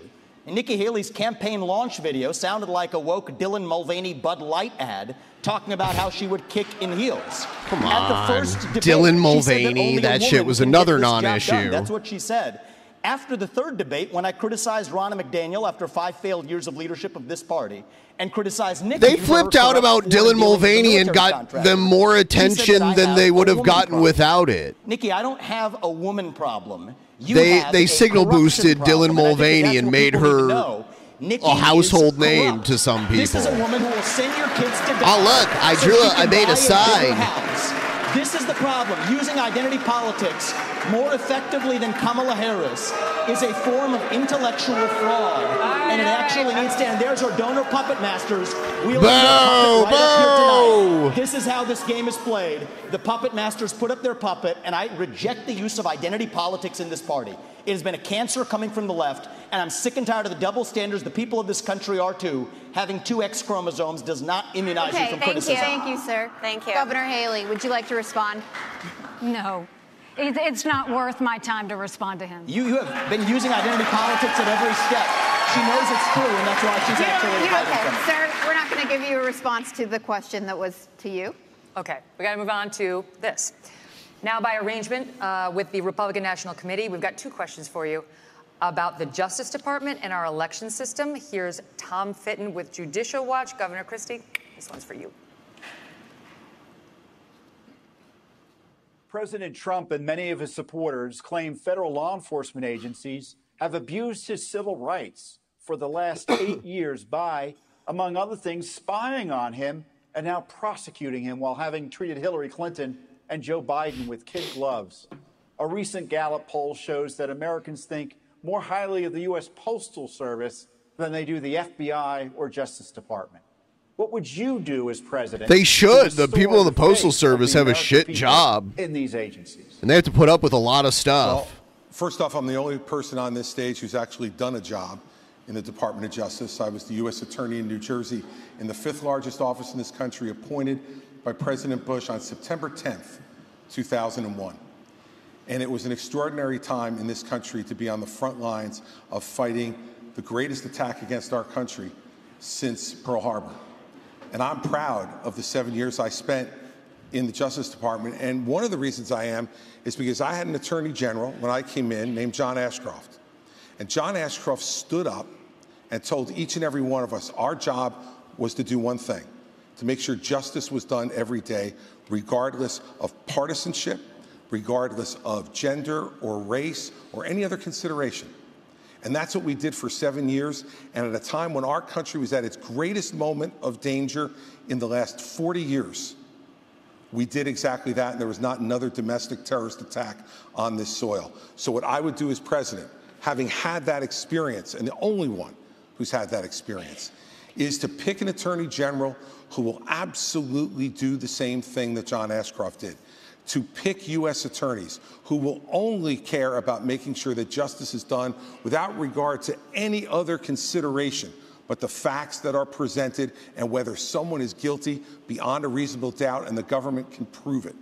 We have had attorneys general like Eric Holder and Loretta Lynch and Jeff Sessions and now our current attorney general who have not met that standard. And the only way you restore people's faith in the justice system is to put someone like that in charge of the Justice Department, and then as president, to get the hell out of the way on anything that involves criminal investigations. If a president's involved in trying to do something, and Chris Christie sounds good because he's the least crazy that makes of people them, much less likely to believe our justice. and he hates Trump. Thank you. And the rest of them don't want to piss off the Trump voters. But he doesn't care. That's why he's polling the lowest. Legitimacy of elections. A federal judge just ruled that Pennsylvania Americans are concerned about the legitimacy of elections. Many states still don't require any identification to vote. What should states do now to increase election integrity? This is so voter stupid. Confidence for the 2024 election. Well, Tom, thanks for the question. Thanks for what you guys do at Judicial Watch. It's when really, you really win, important. you don't There's give a shit about corruption in this government. fraud, so-called You guys are doing a great fraud. job. What you should do for election integrity is do what we did in Florida. 20 years ago, Florida and elections was a joke. Everybody would laugh at it. I came in, I removed a couple supervisors from South Florida. We require voter ID universal, no Zuckerbucks, no mass mail balloting, and no ballot harvesting. We even have an agency that prosecutes people for violating election laws. The result of that, in both 2020 and 2022, we counted millions and millions of votes on election night, produced the results, it was transparent, and everybody was happy. That is not happening throughout this country. Let me tell you this as the nominee. I think it's important. Not every state's where we need it to be. There is ballot harvesting in places like Nevada, all these places. I am not going to fight with one hand tied behind my back. I'm going to have organizations in all the swing states. If they're harvesting, we're harvesting. If they're Zuckerbucks, we're Zuckerbucks. We are going to exploit whatever the rules are. I don't know what I favor Zuckerbucks changing are. the rules to be like Florida and some of the other states that have done Oh, shit. good job. But until then, we have to do that. And then just on the Justice Department and FBI. I mean, I remember being, in Iraq working with FBI on the ground and being, and then I was a special assistant. I used to have such a high regard for these agencies. What they did, they're with highly Donald Trump regarded. with the Russia collusion was one of the biggest abuses of power in the history of our country. These agencies need to be cleaned out. With me, you'll have a new FBI director on day one. We're going to clear out the DOJ, the IRS, all these places. Buckle your seatbelts. There's going to be a new Buckle sheriff up, in ladies town. and All right, we gotta do a gentlemen. quick break. We're going to come back in 1 minute. China up next. China. China.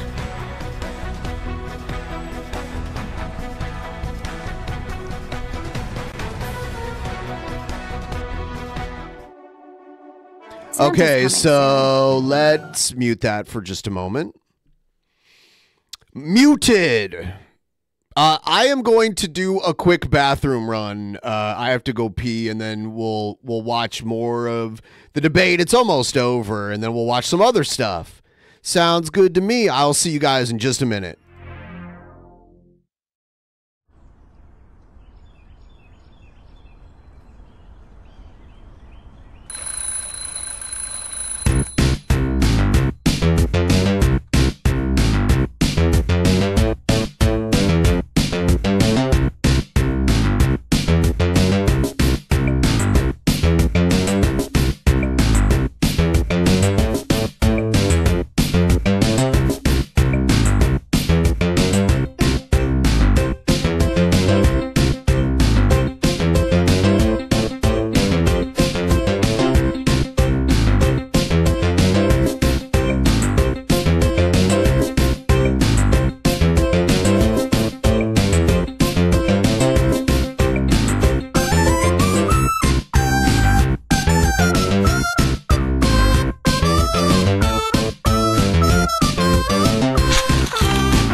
All right.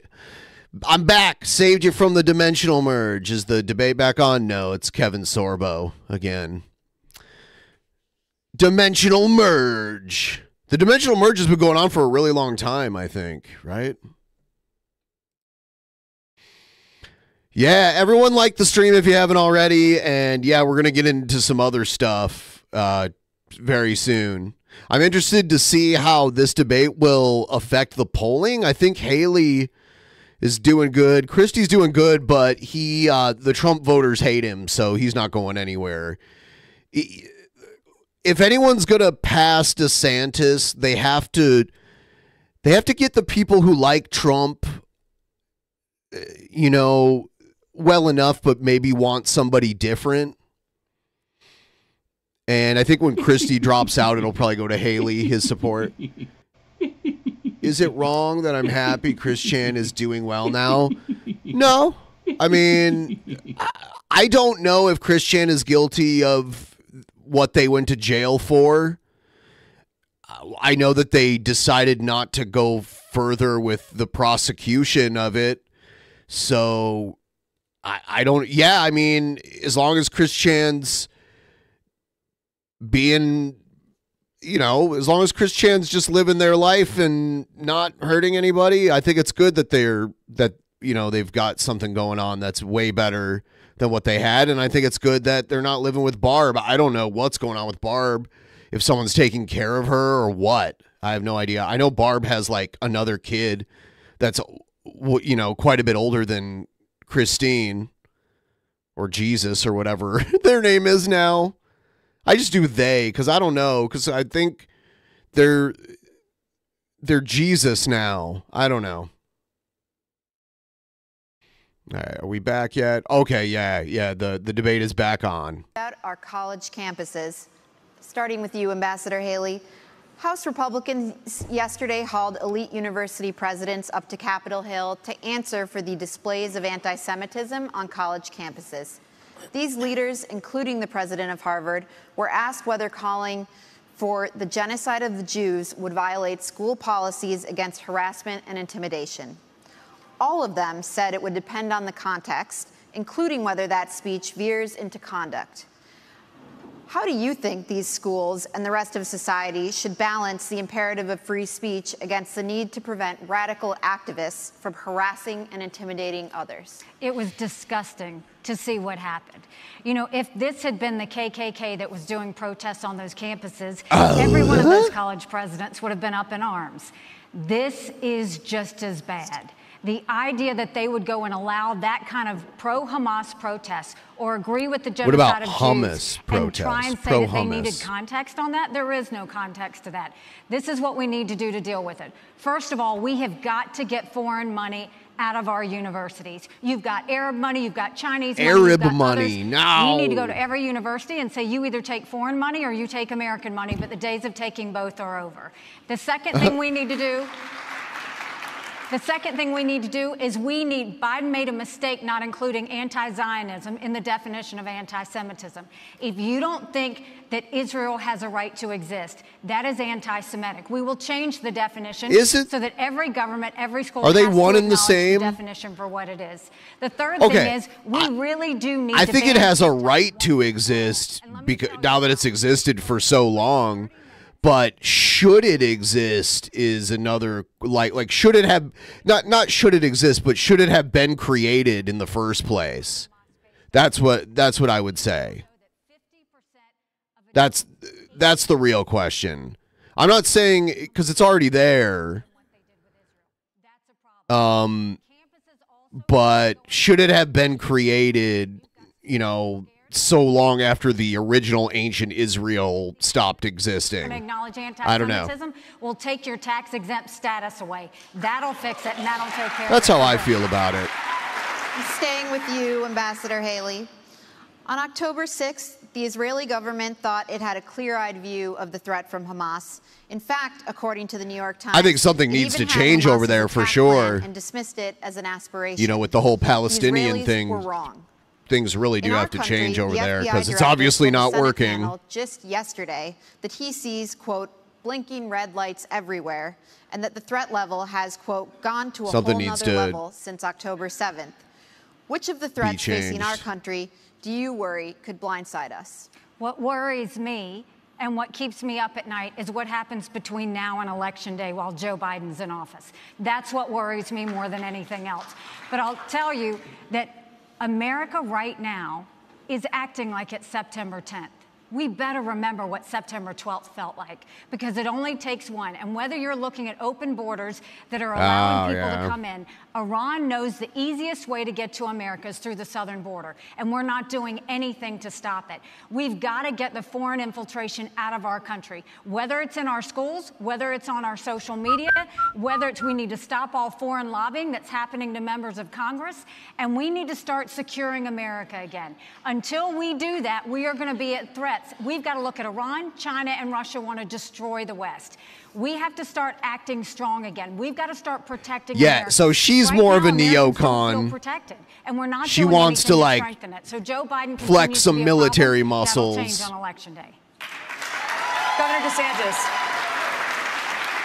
if China invades Taiwan, would you send American troops, as President Biden has said he would do? we will be able to deter that from happening. I think that's the important thing. We need a strategy of denial so that we're deterring Xi's ambitions. What if it doesn't work? It's going to work. Taiwan's an ally. We have long-standing American policy, and you know how that's done, and we will follow that. But here's the thing. Taiwan is important not just because of semiconductors. It's important because if China is able to break out of this first island chain, they're going to be able to dominate commerce in the entire Indo-Pacific. They will use that to export authoritarianism all around the world, including here in the United States. You look at some of these guys, actually some of them that are supporting Nikki on Wall Street, they grovel to China. Anytime something happens, they got to go do that. So they already exert a huge amount of authority over this country. It will get a lot worse. So deterring China's ambitions is the #1 national security task that I will do as president, and we will succeed. The 21st century needs to be an American century. We cannot let it be a Chinese century. Mr. Ramaswamy, I think we need to be clear on, I'll be clear on the same issue, if I may. I'm coming to you next on Taiwan. You said, if you want to stop Xi from invading Taiwan, quote, let's open a branch of the NRA in Taiwan and put an AR-15 in the hands of every family and train them how to use it. That what a great idea. A taste of American exceptionalism, end quote.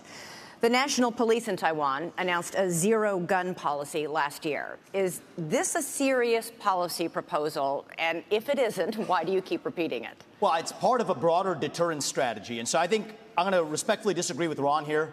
I think the next U.S. president needs to be crystal clear that at least for the foreseeable future, the U.S. will absolutely defend Taiwan. And it is with that clarity that we actually achieve deterrence. But I have a broader strategy than that. We need to get on side in our relationship with India, take it to the next level. India has to be able to block the Andaman Sea, which is where China gets most of its Middle Eastern oil supplies. That's critical. Got about 23 minutes of debate left, I believe. It's a critical way of preventing foreign autocrats from being able to. It's worked in America. Why wouldn't it work in Taiwan? So it is part of a broader strategy. But I do think that we need to be specific about our deterrence strategy, or else Xi Jinping is just encroaching by the day. And the reason why we're not doing it for China, I want to be crystal clear, is because we're scared.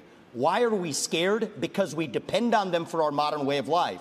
Why do we depend on them for our modern way of life? It's because Nikki Haley's latest friends like Larry Fink have created commingled economies with BlackRock telling Exxon and Chevron they can't drill here, while being a shareholder of PetroChina, not applying those same constraints in China. So it is our economic dependence on China that makes us scared. If that were a Russian spy balloon, we'd have shot it down in an instant. If that were a Russian spy base in Cuba, I don't know if that's true. I think they were concerned about it landing on people. Turning the other way as we are with China. So it comes back down to that economic dependence. We cannot depend on them for our pharmaceuticals, our semiconductors, and people have been lied to for a long time. Our own military, the F-35 jets that we make in this country, depend on China, and it's going to take an outsider to fix that broken establishment. Thank you, Mr. Ramaswamy. Ambassador Haley, would you like to respond? I mean, when it comes to China and Taiwan, the one way that we keep China from going into Taiwan is, one, make sure that we win in Ukraine, that we protect our friends, but also let China it could have been like a dirty bomb or if they go something, into right? Taiwan. They need to know that there is going to be a force that's going to go against them. And they need to know it's not just going to be the United States. That is why we need to build our partnerships with India, with South Korea, with Japan, with the Philippines, with Australia. We need to start pulling that alliance together. And the first way we do that is we need to make sure that on day one we look at the fact, if China pulled the rug out from under us tomorrow, would we be ready? Think about what happened during COVID. Everybody told you to wear a mask. They were made in China. Everybody told you to take a COVID test. True. They a lot of made them in were. China. Everybody went and, I mean, everything that happened. If you go to the drugstore, all those medicines are made in China. We have to make sure that we are not relying on China for anything related to our national security, which means let's start focusing on doing deals with our friends now. Thank you, Ambassador. Governor Christie, I'd like you to weigh in on that. And do you think arming every family in Taiwan with an AR-15 is a plausible policy? You know, I don't think we have constitutional authority over Taiwan to give them a Second Amendment. I think they can only do that for themselves. But look, I want to be really clear. Once again, I want to play the role of actually answering your question, which is if China went after Taiwan, you're absolutely right. I would, as president, have us go militarily and defend them. Secondly, I'm not afraid, based upon those economic relationships, to do that, because these economic relationships mean nothing. Nothing if what's going to happen is that China is going to come and act in that region of the world however they see fit. It's not right. And I'll say this about what I heard from Nikki earlier. She said that Donald Trump was good on trade. He wasn't. Huh? And the proof that he wasn't good on trade with China is that all he did was impose tariffs, which raised the prices for every American. You want to know what has contributed to inflation in this country? Yes, it's more government spending. Yes, it's the fact that we're printing too much money. Absolutely. But it is also the increase in prices that were driven by Donald Trump's tariffs. And yeah, Donald Trump did add tariffs. Say he was good on trade because he didn't change one Chinese policy in the process. He failed on it. Thank you, Governor Christie. Governor DeSantis, switching subjects here. For 15 years, Republicans have been burned by politicians' promises to repeal Obamacare. Trump repeatedly promised to replace it with, quote, something terrific, but failed to propose anything. You're now promising something better. But Florida has more uninsured people than almost any other state. Why should Americans trust you more than any other Republicans who've disappointed them on this issue? Well, I think we have millions of Americans who do not have access to affordable health care. And it's not just getting some type of card and Medicaid, because a lot of times they don't even get access to doctors. Do you actually get access to care? The other thing is we have millions and millions of people who don't have access to good doctors and good hospitals. Florida did not expand Obamacare. I think the states that did that, I think, are struggling financially. So that, yes, we declined to do that, and I don't think that that was the right policy to do. But we are going to go after the cost. You're paying too much for everything. We've actually addressed this in Florida in some ways, but you need price transparency. You need to hold the pharmaceuticals accountable. You need to hold big insurance and big government accountable, and we're going to get that done. I think it's very, very important economically. I think it's very, very important for the country that we get that done. Go ahead. Yeah, so I actually wanted to, this is a very personal issue to our family. I wanted to take actually a minute to recognize my wife who's here today.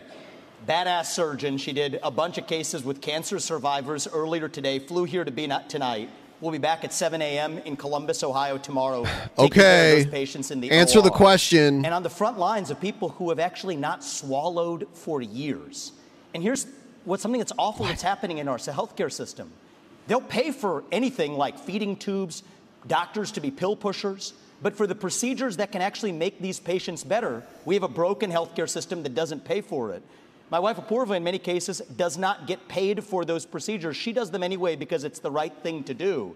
But that does not work system-wide. So here's the answer. We don't have a healthcare system in this country. We have a sick care system. We need to start having diverse insurance options in a competitive marketplace that cover actual health, preventative medicine, diet, exercise, lifestyle, and otherwise. And here's how we deliver that.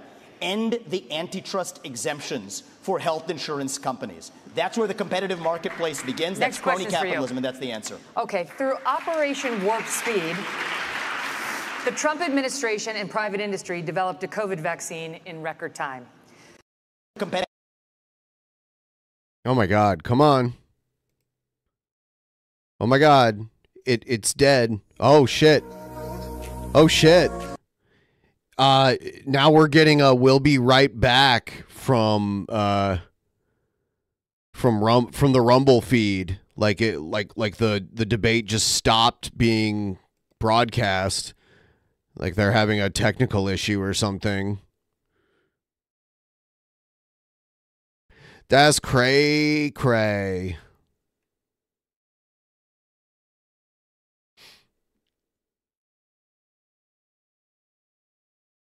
That's insane.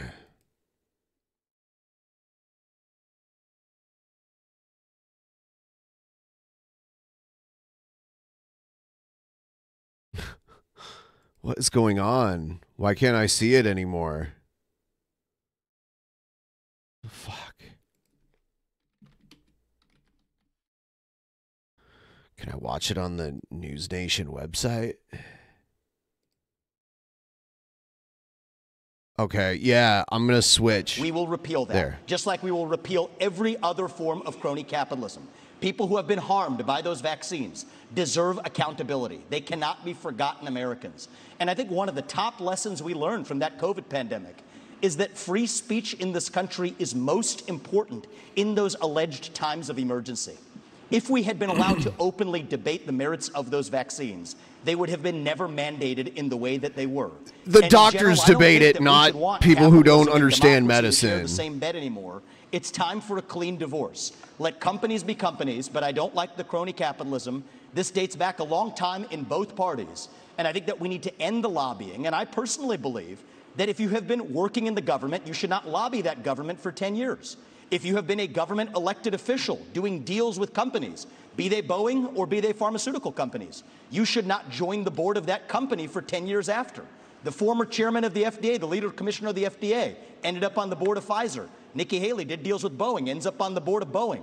I don't care if it's a Republican or a Democrat. We need some basic principles that end the corruption in government. That's how we got the health insurance exemptions. That's how we got the pharmaceutical product liability exemptions. thank you. We end the corruption. We need a reckoning for what this government did during COVID-19. That includes the mRNA shots. They put it out. It was experimental. People wanted it. Then the government started trying to mandate it, to say you don't have a right to put food on your table if you don't take Put food an on your mRNA shot family. that was under emergency use. They tried to take nurses away. Now in Florida, we blocked that. We provided protections for everybody so that they wouldn't lose their job. You also have the FDA approving an mRNA shot for 6-month-old babies.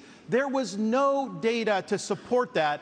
They're doing it because Big Pharma will make money. So I'm going to go in there, CDC, NIH, FDA. We're going to clean house. There's going to be a reckoning because right now nobody's been held accountable for any of the damage. And they're going to try to do it again. When I'm president, this will never happen to our country ever again. Thank you, Governor DeSantis. And we will be right back in just a few moments for our closing statements from our 4 candidates. Oh, damn. Closing statements. It's going to be just a bunch of crap, right? I can't believe that one feed just died. I don't know. I thought that was the official feed on Rumble, but I just went to News Nation's actual website. Teddy Robson sent me something, but yeah, I already found it. I'm just watching it off of News Nation's website now. They're playing their fucking commercials and everything. So after this, I do have some other content, and, it's a usual stream, but if you guys would be so kind as to send me a couple dollars, help me get to 50% of this goal, that would be so insanely helpful right now. Link is pinned at the top of the chat. Also, please vote in my poll. There's a poll that you can vote in. That would be helpful too. Let's do a tip train. Tip train. I've been bowling competitively on the Switch, on the Nintendo Switch. I've been doing some bowling against other people. It's kind of crazy how they do it. I think they do 24 people to start with, and then the bottom people keep getting eliminated. No, it's 16. 16 people at the beginning, and then you just compete until they keep eliminating the bottom people. So if you do really bad, you don't even make it past the first 3 frames. So, or 4 frames, something like that. And they just keep eliminating the people at the bottom, and then the final 3 people battle in the 10th frame is how it works. It's kind of fun. Just waiting for the debate to come back. I'm keeping an eye on it. I'm looking at these fucking findingtruepeace.com is an ad that I'm seeing right now. I think it's some kind of religious shit.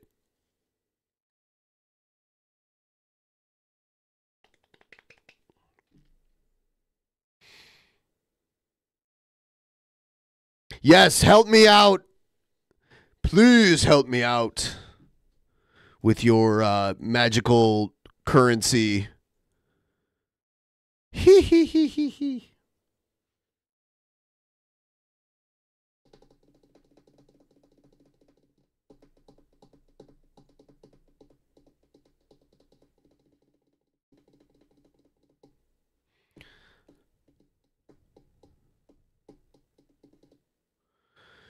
I'm seeing an ad for Dupixent, whatever the fuck that is.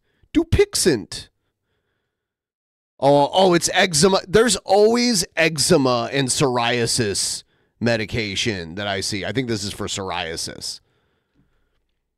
Dupixent. Not a sponsor.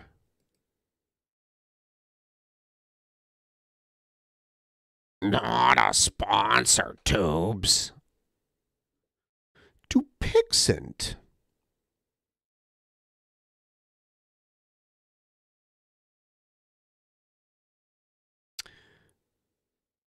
Alive.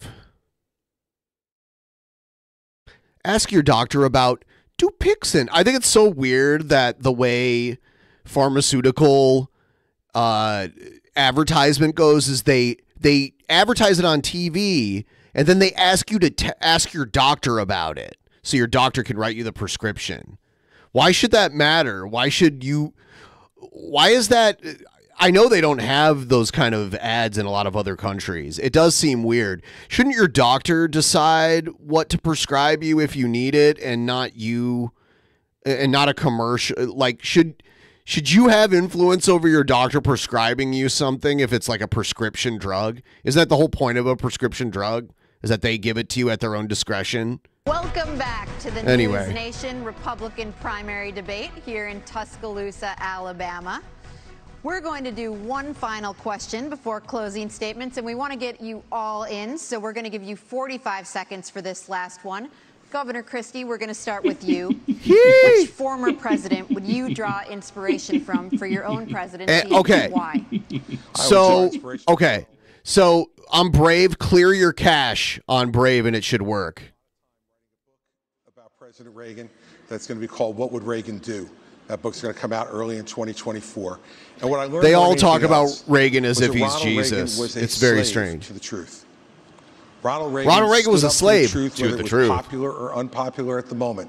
In 1964, he stood up against the John Birch Society when it was very unpopular to the party. No, I did not see the bearded dragon. Up with our party standing for lies and deceit, even it gave him political progress. That's the kind of president that I will be, and I would draw that inspiration from the 40th president of the United States, Ronald Reagan. Ambassador Haley. Well, I have to say, too, I think George Washington, when you look at the Reagan was the president when I was born. Of how do you go and take on this great American experiment and make sure that the people are protected? And they always knew that government was intended to secure the rights and freedoms of the people. It was never meant to be all things to all people. And then you look at Abraham Lincoln, and you look at the challenges, and you look at the division that happened in our country, and the ability to lead in spite of the loud noises and say, what will bring out the best in people to get us to go forward is always something that's important. And I think we need that now more than ever. Yeah, farmer reps. That's where doctors get all the swag, like the pens and the notepads and all that shit with the drug name on it. Now, people don't talk about him a lot. He's one of the few presidents that got almost Here's some swag to give your patients. He understood the proper role of the federal government under the Constitution. We need to restore the U.S. Constitution as the centerpiece of our national life. And that requires a president who understands the original understanding of the Constitution, the original who has a good sense understanding of the Bill of Rights, and who knows how we've gone off track with this massive fourth branch of government, this administrative state, which is imposing its will on us and is being weaponized against us. So Silent Cal knew the proper role of the federal government. The country was in great shape when he was president of the United States, and we can learn an awful lot from Calvin Coolidge. We can earn a lawful lot. We can learn a lawful lot. I will say Ron picked a president who was born on July 4th. I'll pick one who died on July 4th. It's Thomas Jefferson. He was 33 years old when he wrote the Declaration of Independence, and you all are sitting on a swivel chair today. He invented the swivel chair while he was at it, while writing that Declaration of Independence. That's that founding spirit that we missed. I had no idea. Is that true? Did Thomas Jefferson invent a swivel chair? And I think a lot about what would Thomas Jefferson say to today. Yeah, they talk about Reagan like he's Jesus. Remind us of. We haven't talked about it as much tonight, but I think it is one of the interesting ideological discussions we're having in our party is freedom of speech. You get to express your mind freely, no matter how heinous the opinion. Thomas Jefferson understood that. All He's right. an inspiration Thank you, for sir. me. Thank you, Mr. Ramaswamy. And believe it or not, it's time for closing statements. Governor Christie, would you like to begin? Sure, thank you. I want you all to kind of picture in your minds Election Day. You'll all be heading to the polls to vote, and that's something that Donald Trump will not be able to do because he will be convicted of felonies before then, and his right to vote will be taken away. You know, look, here's the bottom line. You can boo about it all you like and continue to deny reality. But if we deny reality as a party, we're going to have 4 more years of Joe Biden. When my colleagues here raised their hands and said they would support him even if he was a convicted felon, the bigger problem with it is they were confirming the lies. Yes, he's right. To the American people. Yes. If you're too timid to take on Trump, believe me, others will see that timidity. Xi, Putin, and the Ayatollah, the border crossers on the southern border, the border criminals in our crossers? streets. They'll sense that timidity and they'll take advantage of that failure of leadership. We need to get back to an old American idea that every person is responsible for their own conduct, even a president. I'll be the kind of president who has the humility that knows that you work for the people. It's not the other way around. You tell him, Christie. I want to earn your vote. Thank you, Governor Christie. Mr. Ramaswamy? Chris Crispy. I'll use this to He's just not address going a to win. topic we didn't talk about tonight, but I think is one of the most important topics that needs to be discussed. That is this climate change agenda that is shackling this country like a set of handcuffs. I said at the first debate, and I stand by it. The climate change agenda is a hoax because it has nothing to do with the climate. That's what we have to see. This guy will probably be back at the next debate. At the next debate, Christie will be gone, and no one will be calling these people Against out. that backdrop, there's an issue coming up in Iowa. It's core to Iowa farmers. I met Kim Junker, Kathy Stockdale, and other Christie farmers barely made who are this about to debate. have a carbon capture pipeline built across their land using eminent domain to do it. That's unconstitutional and it's wrong. And if you thought COVID was bad, what's coming with this climate agenda is far worse. We should not be bending the knee to this new religion. That is what it is. It is a substitute for a modern religion. We are flogging ourselves and losing our modern way of life, bowing to this new god of climate, and that will end on my watch. Thank It's you, the most Ambassador critical Haley. that's coming up. Thank you. Thank you very much. Our country is in chaos. We see it on the southern border. We see it on our streets in our cities. We see it on college campuses. We feel it with our economy, with inflation and with debt. And we feel it around the world with wars in Europe and within the Middle East. We have to stop the chaos, but you can't defeat Democrat chaos with Republican chaos. And that's what Donald Trump gives us. My approach is different. No drama, no vendettas, no whining. I envision an America where we're protected from illegal immigration and Chinese infiltration. I envision an America where we unleash our economy and we reject socialism. But more importantly, I envision an America where we rediscover She our wouldn't national win an purpose election. and our pride. Thank you. I just don't think she would. And if you give me this chance, Does she we will crush him in the crush polls? in November and take our country back. Maybe. Thank you, Ambassador Haley. Yeah, maybe she would. Maybe I'm just thinking because I wouldn't vote for her.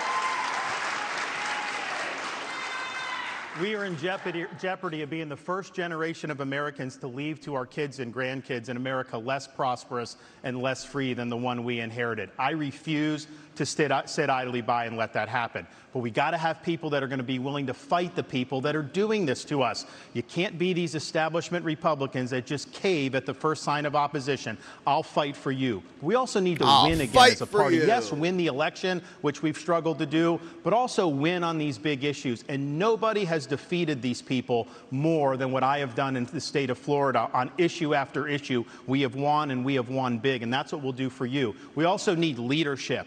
Leadership is not about doing what's easy. It's about being willing to set out that vision, knowing they're going to shoot arrows at you. They're going to come at you. I will fight the good fight. I will keep the faith, and I will finish the race. Thank you, and God bless you. Thank you, all of you. Thanks to all of you. Thanks for watching. Thank you,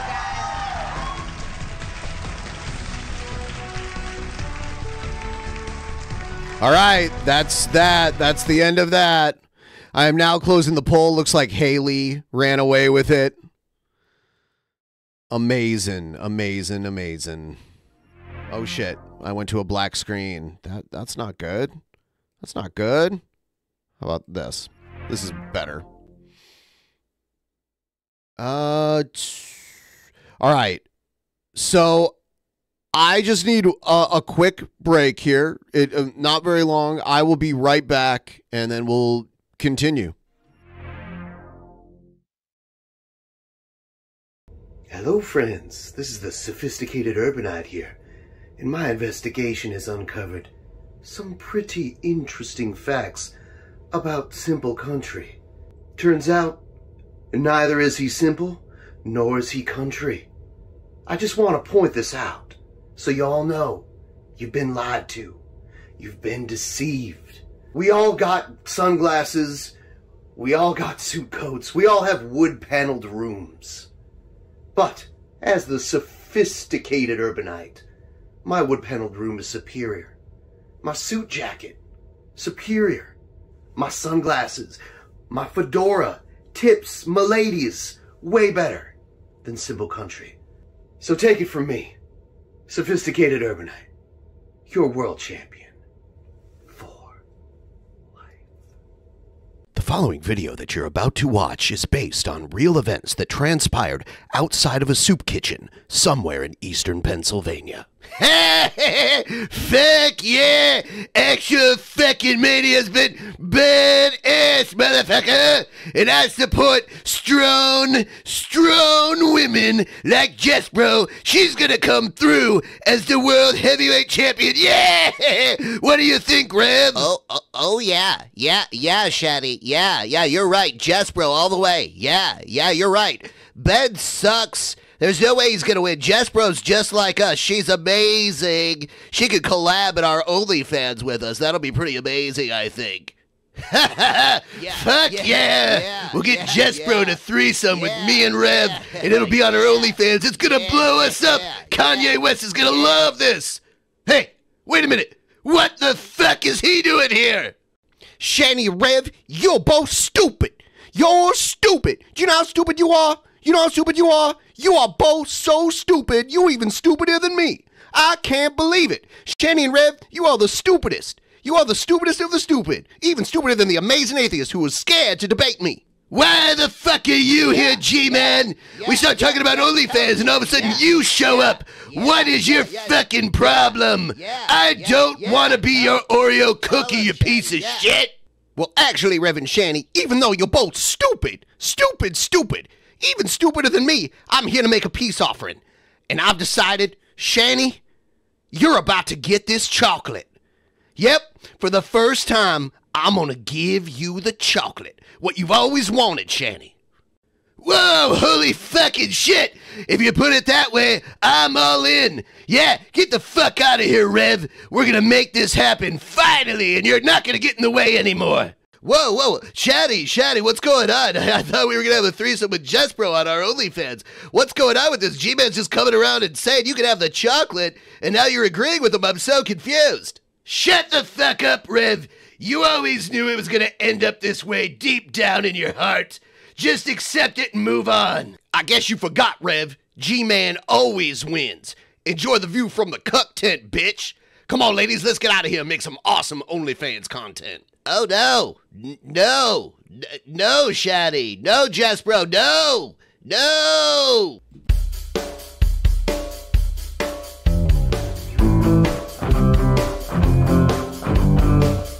Tell me how to eat it right. How to savor your flavor. All night with my peaches and cream and my body it dreams. It's so good.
Look how much fatter I was here. Holy shit. I'm so much fatter here than I am now. Wow. Okay. All right. Whew. All right. Let's take a look at...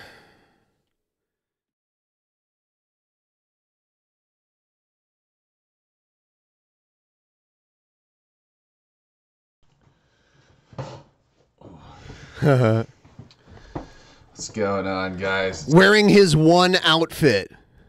It's the Juggernaut here. Changed my name again, so there you go. This is like the 5th time I've changed it, but I don't know, dude. I guess I just felt like it worked better with, you know, fitness in the name. So, but you're not fit. You don't do anything related to fitness. What we're gonna go with. Plus, I got the old Punky J hat. Hey, found it in my closet. Fuck yeah, bro. Jared Juggernaut Fitness. Old channel from like 6 years ago that I had. Oh god, it's probably longer than that. Oh yes. You came back as Jared Juggernaut. Do you not remember that? Those were the days. Those were the days before. Well, before I got canceled. And listen, guys, you know, I don't need to get into that shit on here. There's really nothing to say other than I upset a lot of really sensitive snowflakes. And that's exactly what people like Carlos Mencia did. He's going to defend Carlos Mencia here. I noticed he did an interview just the other day with Vlad TV, and sorry guys, this fucking I'm literally sitting on like boat cushions. I'm like fucking boat cushions. So that's the cushion he has in his computer chair. It's probably just like a wooden like dining room chair. And he's using boat cushions from a boat? I don't know. By the way, guys, trying to get to 50% of the goal. If there's anyone out there that wants to be the hero of the day, I would really appreciate it. You know, if a couple of you just throw in like $20 or whatever, that would be so much appreciated. Chair here. I have the most ghetto setup in the goddamn world, son. So yeah, anyways, you get used to it. Carlos Mencia, for those of you who didn't know, he was a famous comedian who basically got canceled because he was a joke thief.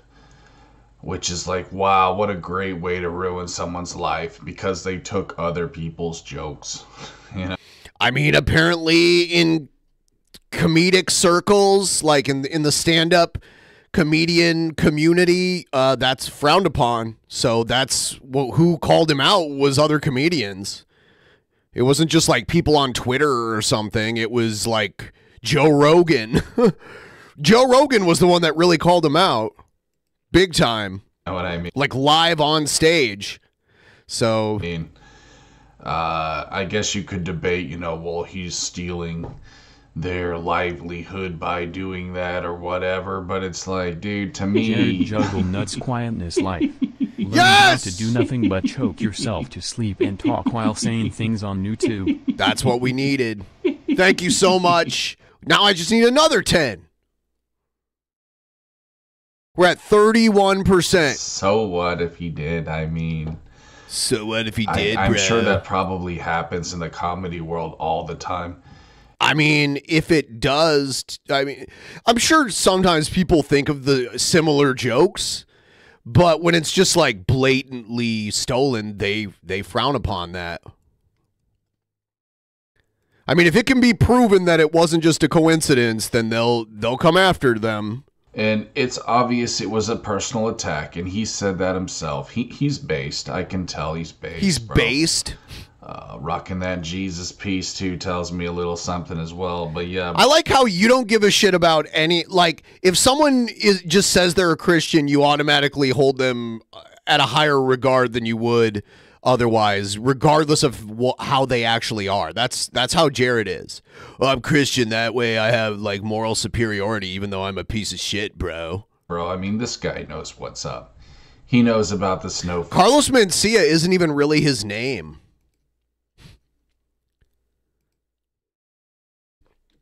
That's a stage name.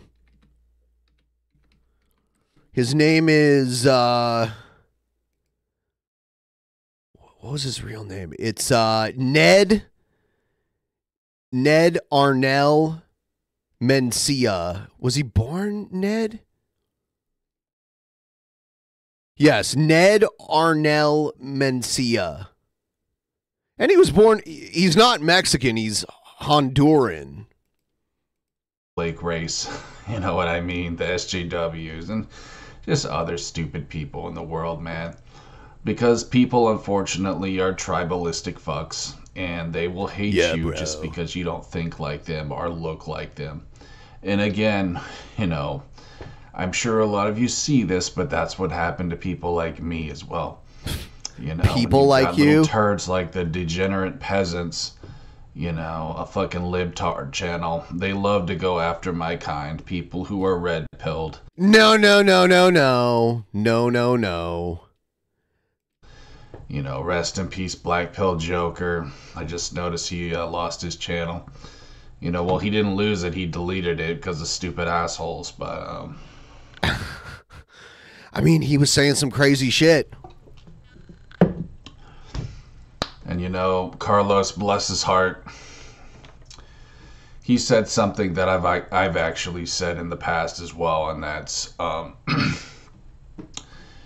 you know, I'm glad this actually happened to me, that I even thank God that, you know, I was canceled, because I know there's people out there who simply wouldn't be able to handle it and who would likely commit suicide. So I really respect him for saying that, and I understand that all too well, dude. Like, there are people who literally have, you know, 86 themselves over this kinds of stupid shit. And these keyboard warriors, dude, they know they can get away with it because, unfortunately, in my experience, you know, cybercrime just isn't really taken as seriously as it should. Things like gang stalking, swatting, doxing, what have you. You know, my house was swatted 10 times, and I had a cop come to my house and have the audacity to tell me that, you know, I need to be nicer to my trolls. Or just not engage with them? That was one time in my life that I actually almost got violent. You almost got violent with a cop? Wow, that would have been a really bad idea. But I realized it just wasn't worth it. Yeah, getting violent with a cop, they can, like, kill you, and they have a better shot at getting away with it. Especially if you attack them. I have a family, I've got pets. You know, I'm not going to rot in a cell over some retarded cop who's probably, you know, just a stupid troll. What? The cop was a troll? The cop probably didn't even know anything about this shit. They have even been paid to say that, because that's very possible. What? Wow, you're insane. I strongly believe in TIs, targeted individuals. Yeah, because you believe in bullshit and you try to come up with an excuse as to why you're more important than you actually are. And I believe that I'm one as well. And while I may not have the most shimmering tinfoil hat, I do believe it's possible shimmering that quite you a can bit. pick up gang stalkers from saying the wrong things. If you get what I'm saying. You know what I am saying, bro? Gang Going back to stalkers, the man. whole based thing. Carlos Mencia, you know, that guy to me is pretty based. He grew up in a poor neighborhood, so you're gonna be at least a pretty good level of real when that happens. Oh, yeah? I grew up a poor kid as well, man, and I'm pretty real too.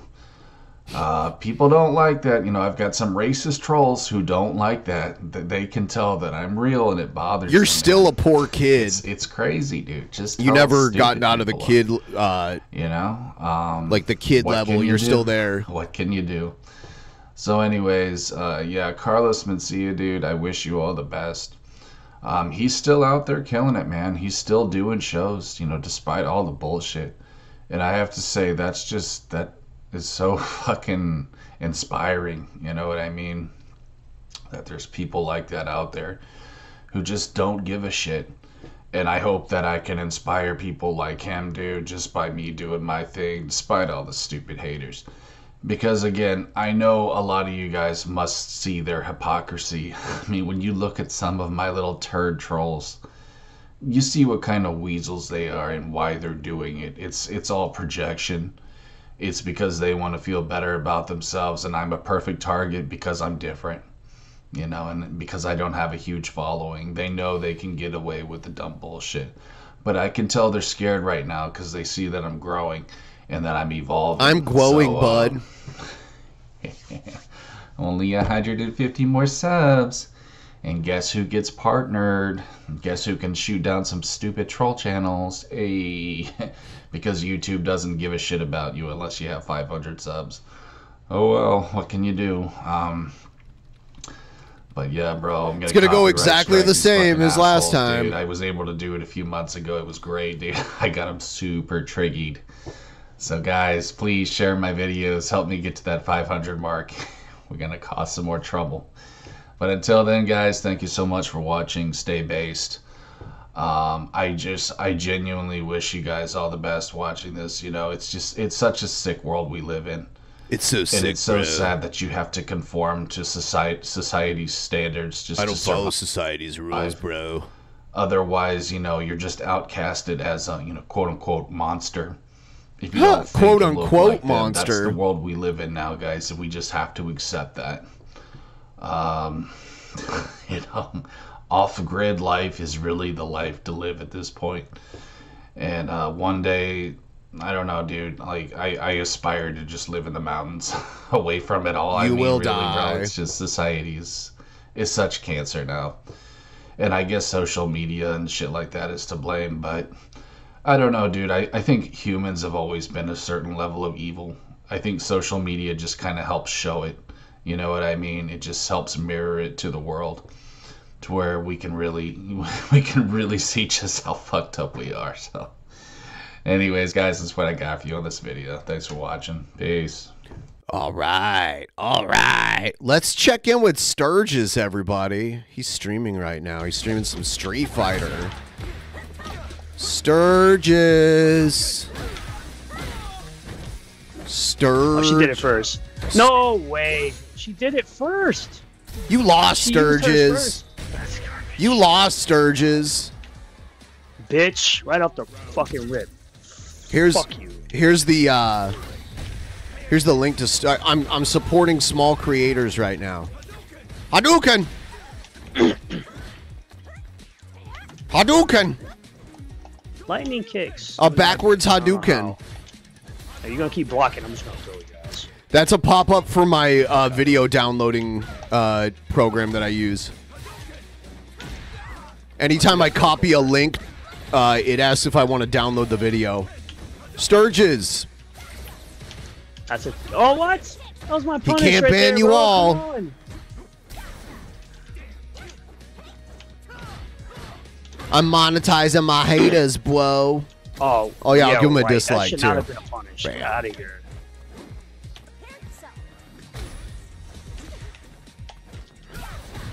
The fuck out of here. Die. Bye. Get out of here. We noun Zwo. We noun Zwo. I've not seen the chat move once, though. Punish. Maybe he has just all of you blocked. Because I don't... Look at my chat. You don't see anything... You don't see any movement. Hadouken! Oh, that should have been a hit.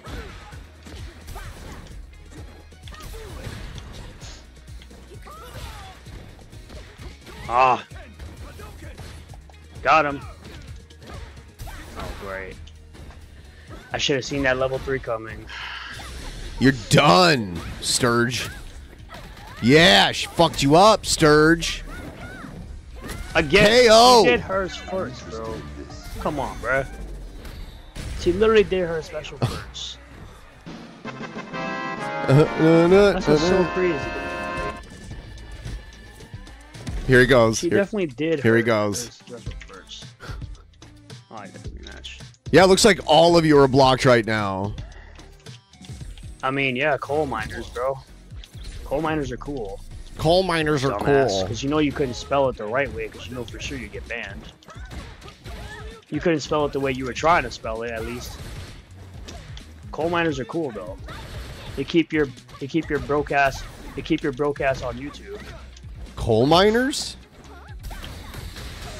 Just saying. Is Brittany here?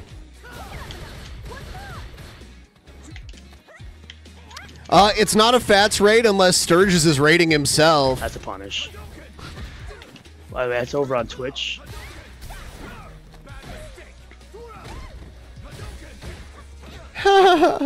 She served you a ribeye. I don't really care what you think, bro. Yeah, it is. It is, Chloe. You guys are weird. Hadouken! Sure enough, if you're fat. Oh my god. You are fat. Like, dude. You started the you're fat thing. You are fat. Actually here to watch some Street Fighter. No, nobody was here until I made more people watch your stream. That's cool. I don't care. You is fat, homie. You is so fat.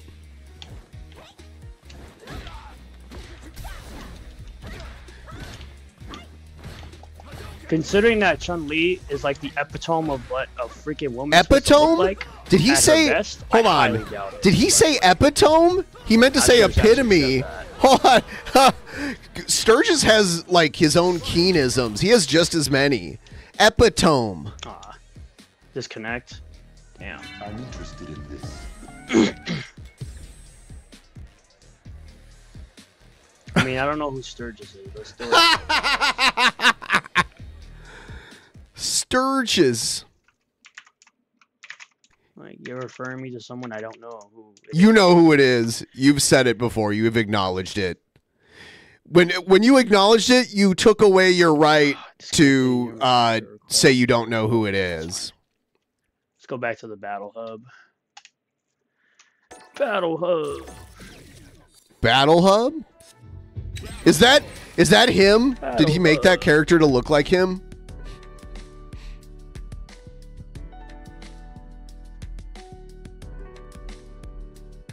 Oh, here we go. I'm cool with that. He's Kendall.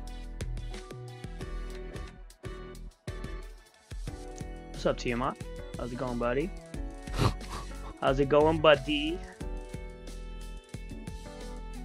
Look at him. Come on, play your game. Play your game. Play your game, Sturgis. How are you guys? I step away for a bit. Yeah, you sure did. I'm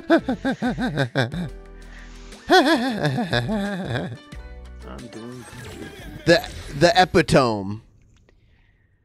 The epitome. See how little the chat is moving? Most of you guys are banned. Non-stop fun, yeah. If you have other accounts, those are probably not banned, but laugh at the people that are stupid. It's the best time ever. Laugh at yourself.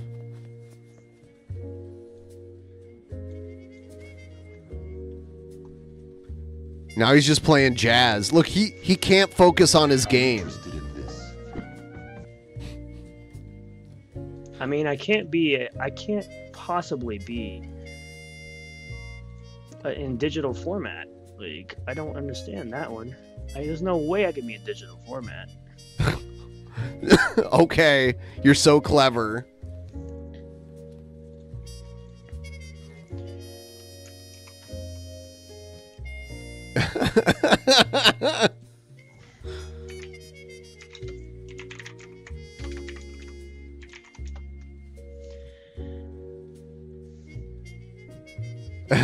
Document format. I'm a portable document format. Wow, I never knew I was a document. Yeah, that's what that meant. Or was I portable? First I'm hearing of it. Did he look it up? Did he look up what it meant? We noun I'm a zero. portable document format apparently. Oh yeah, we noun zero. According to two overweight human beings named the Drunken Peasants.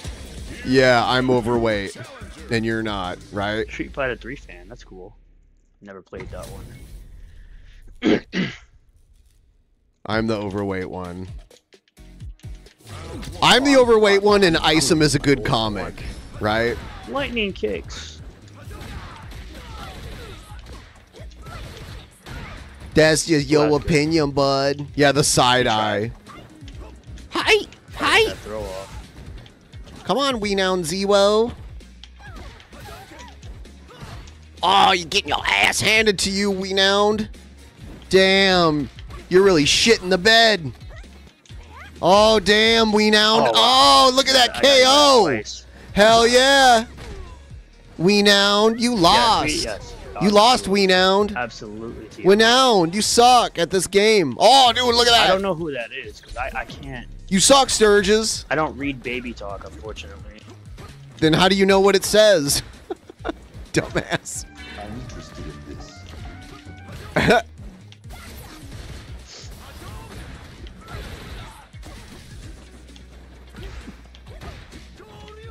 Oh, you good.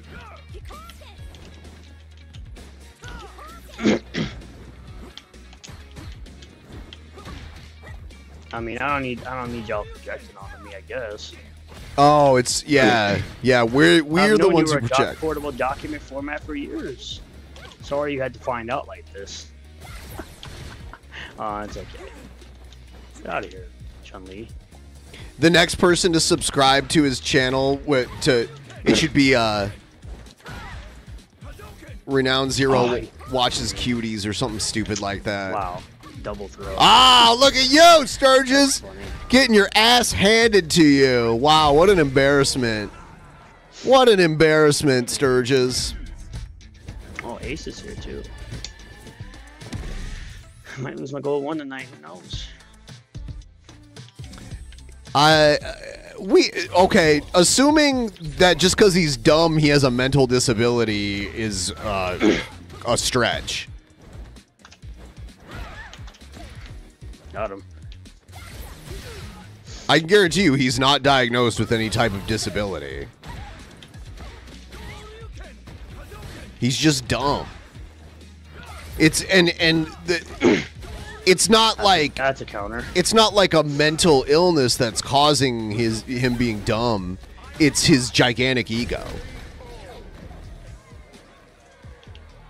Oh, YouTube flag.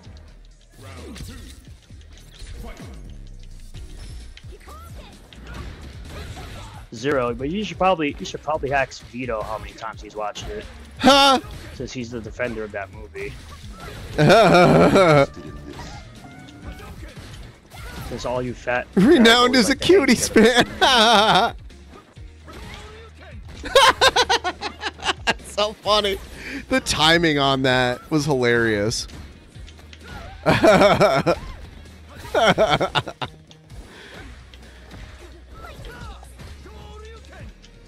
It's like the fact that they're still talking about that movie, it just makes more people aware of it. They're only making more people aware that it exists. They're almost promoting it in a way.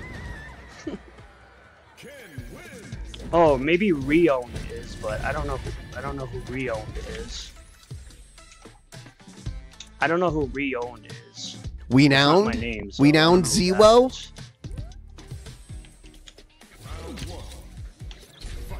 I'm sorry, I'm not Vito. I'm not 500 pounds and say disgusting jokes on the internet. Yeah, you're 5'5", 220 pounds. Oh. He's 5'5", 220 pounds. Chat is hilarious. Of fat. I'm still winning these Street Fighter matches though. No, you lost one a minute ago. Ooh, that was good. It would be funny if he started losing, like, Got you, Chun-Li. Bye. She's the epitome.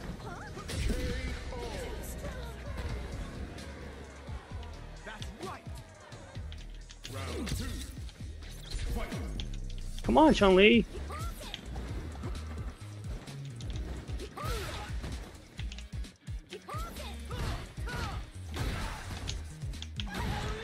Oh, damn.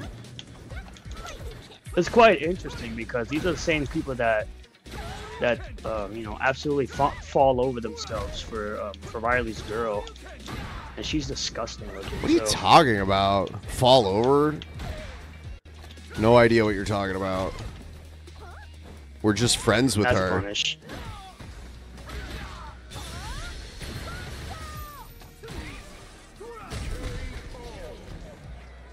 Yes, we know projection is key.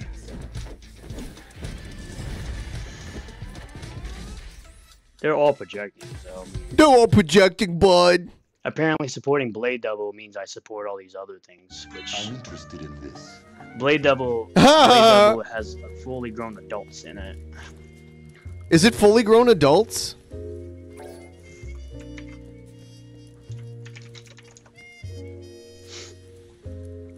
Yeah, you can take care of the YouTube there's a side. I'll difference take between care of a the generally YouTube stupid side. person because of ignorance compared to someone with a mental disorder. Struggies shows I mean, signs all they're that he really has some doing type is of disorder. I can tell you right now, Childish probably nature and zero self-thinking is signs dropped a of bunch of needing help. dislikes. So if you don't mind, if you absolutely hate Struggies. I like how it says Struggies. and they're a bunch of fat people have no self-respect for themselves, make sure you hit the like button in the stream if you're on the YouTube side. No, we disliked it instead on the YouTube side. It's like they're not even trying. What are you talking about?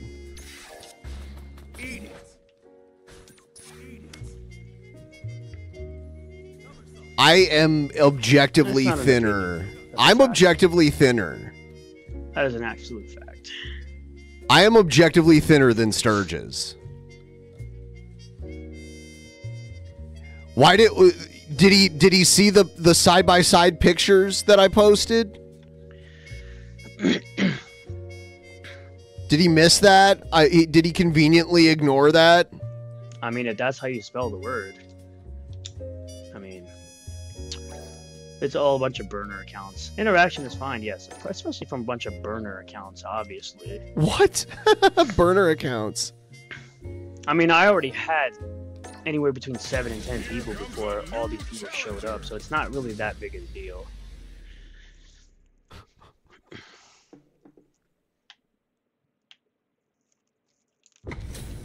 I 100% am. You can go look for yourself.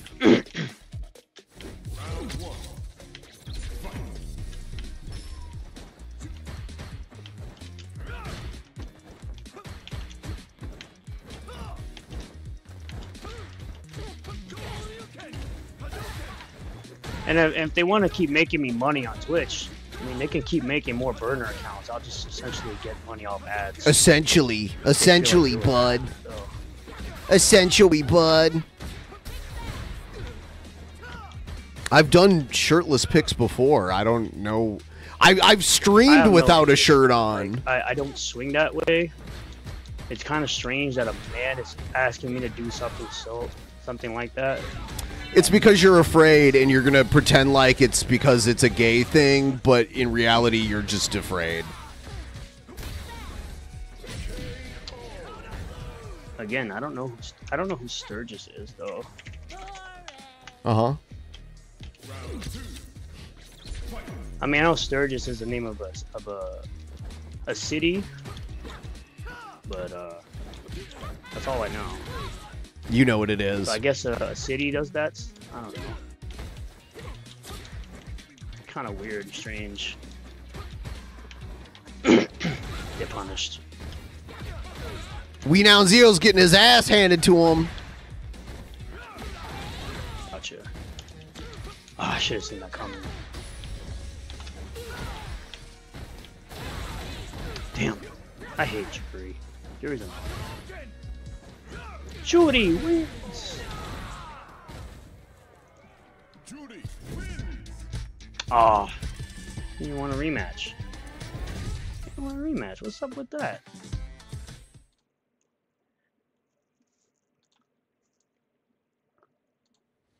I apologize to my lurkers on Twitch for the nonsense going on right now.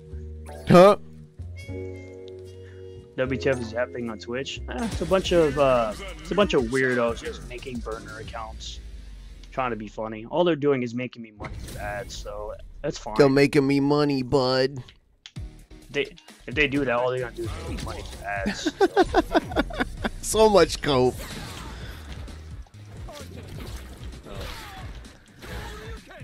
More money for me. Sturgis, you've taken off your shirt before. We've seen what you look like, and we've seen what you look like wearing a shirt that's way too small for you. So, you know, they're projecting Vito's weird obsessions on me. You talk about it all the time, so it's just funny to mention it. That's what's happening on Twitch. I don't really care.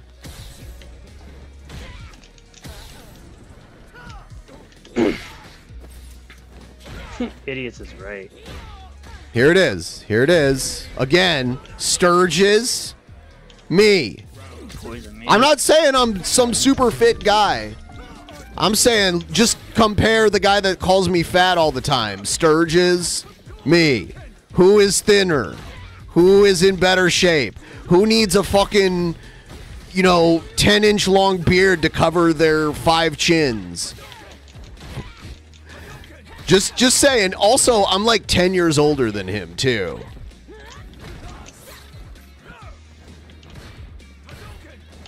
Oof. That was good. Got you, Aki. I got you, Aki. Aki. Going down, Aki. Hopefully. Oh. He made a video being like, oh, these guys are fat, so their opinion doesn't matter. So his way to deflect from my opinion is that I'm fat, but he's fatter than I am. So it's this weird circular logic. He's just really fucking dumb.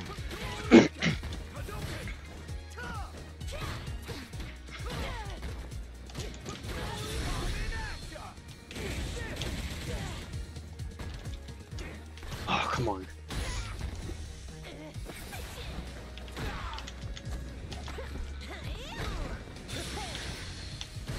Got you, Aki.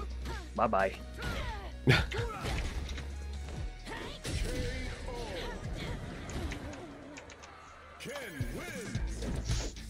Aw. Quit. Why? Why'd you quit? We're having fun. Oh my god, shut up, Sturgis. Jesus, dude. Who's Sturgis?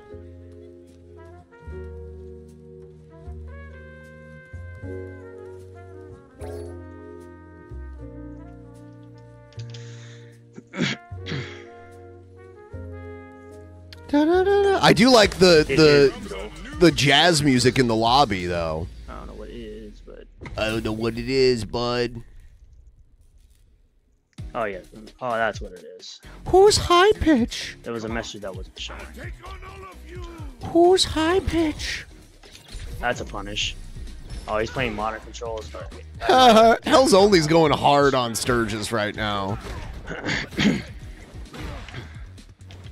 This Street Fighter game is so woke. Oh, damn it. How can you like such a woke a game, punish. Sturgis? Wow. I don't know how you do Yeah, I that. wanted to get high pitch on DP because he knows like Wheezy and all them. But it just never happened. I wanted to get Wendy on also. Oh, he got me. Damn. Who's high pitch? This is Kelly Clarkson. That's a punish.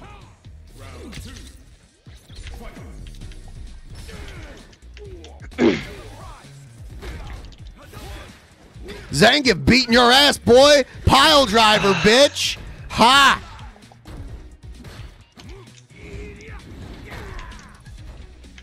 We now in Zero. He evened it up. Oh, the drop kick. Got him. Oh, another pile driver. Bam! That's a KO, Modern Sturgis. control is probably the worst modern control ever person to go up against, for sure. That's for dang sure. I want a rematch, though. Come on. I want a Wii match, though. Come on, rematch me. Oh, he didn't rematch me. Okay, bud. You're beneath his level. We're about to stop watching Sturgis here. Because it... I don't know who's doing that. It is... I mean, like, I don't think he's a PDF file. I do think I don't know what's going on with the, like, I'm not going there with him personally. I'm not. It is funny though. I don't attack him for his, like, whatever happened with his dad or whatever too. I see people doing that. I'm not gonna join in on that. But he is dumb, and he says we're projecting onto him. He's one of the biggest projectors I've ever seen. We actually determined Jared is smarter than him, which is, like, think about that.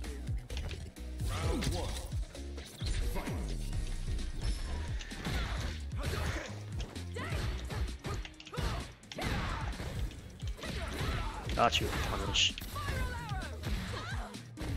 By the way, guys, we are at 39% of the way to tonight's goal. If you want to help out, feel free to throw me a couple dollars right there. Minimum $2 dono. A little bit goes a long way because it adds up over time. There we go. Works. 2 practiced works, and then 1 time real twerk. Are you wearing yoga pants? I don't twerk. I don't have an ass. I don't have an ass to twerk. I got a flat butt. Tune in next week for when we see the next lie being spread by 2 fat dummies on YouTube. See what he does? You get no bitches.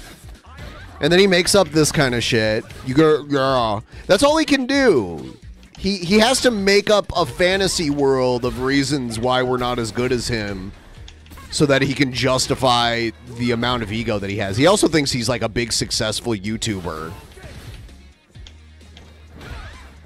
But he'll do like a 4-hour stream and it'll get less than 1,000 views. It'll get like 200 views on it.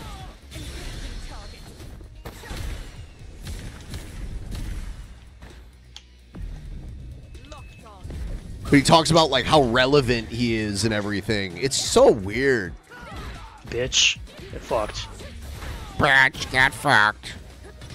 I'd like to see him and Trumpster Bob hang out. Like, what would they talk about? By the way, Hells, I've seen your picture on Twitch. You're just as fat as they are. So. What? Probably fatter, honestly. Sturgis, you are fat. But you have no reason to be asking any kind of weird questions like that. Why is he ignoring my? So he's seen your picture. Why is he ignoring my picture? When I talk shit about your 2 daddies over there. Just tell him. I've seen he put up. Just say Ben put up a comparison photo, and you are clearly fatter than he is. That's a punish. How can you explain that? Say Ben put up a photo side by side. And in your photo, you are clearly fatter than he is. How do you explain this?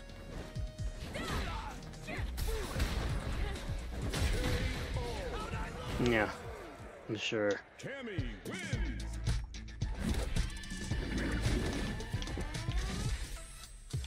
Again, I understand you have weird gay fantasies about me, but I'm not interested. It's always, you're gay.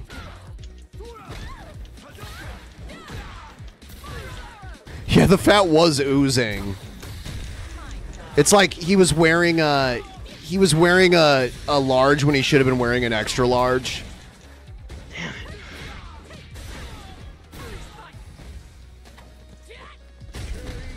Yeah, good job. You saw pictures of me from a year and a half ago. Okay. Congratulations, you freaking Okay, what idiot. you look like now? You're just as stupid as they are.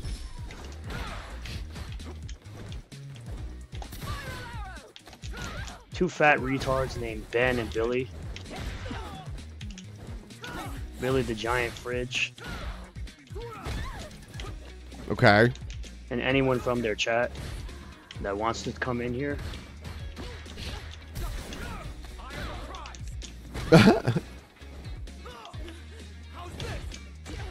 Like, I'm sorry, I don't swing that way, bro. And then he goes back to I oh yeah, you must be gay for me.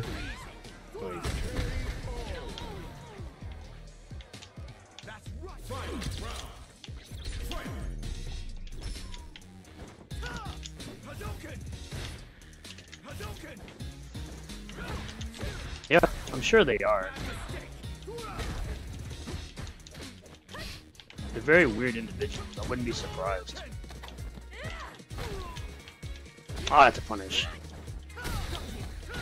I don't know what he was talking about.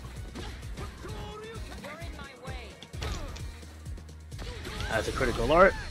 Ooh, nope.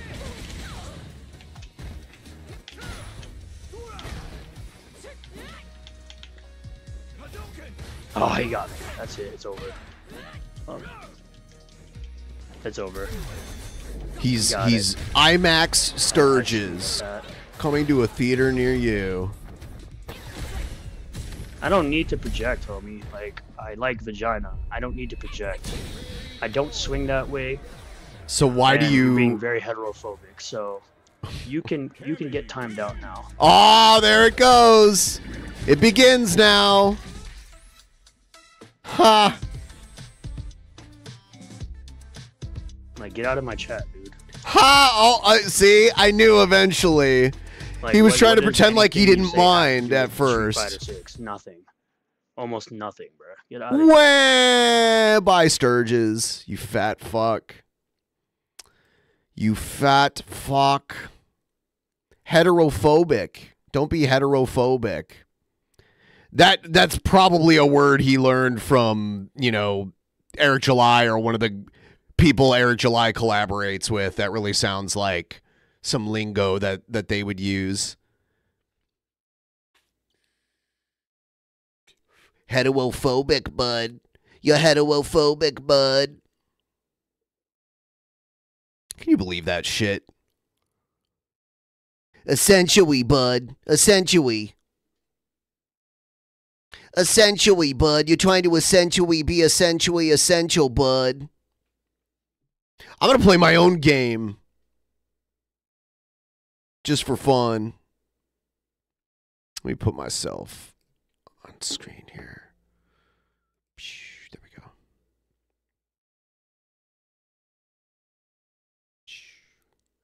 Cool.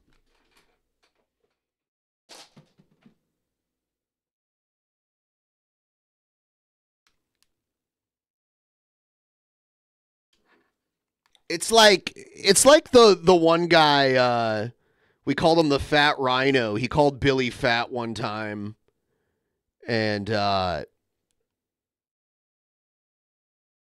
he was fat too. I think it's so lame when someone I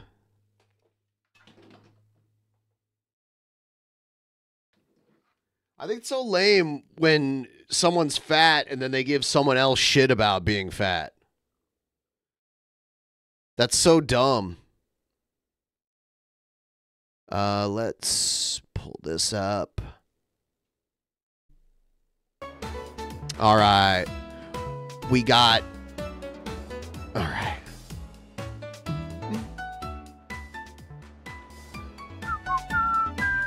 I need to pull up the volume mixer. Volume mixer options. All right, where is that shit? Here it is. There we go. Turn it down a little bit. All right.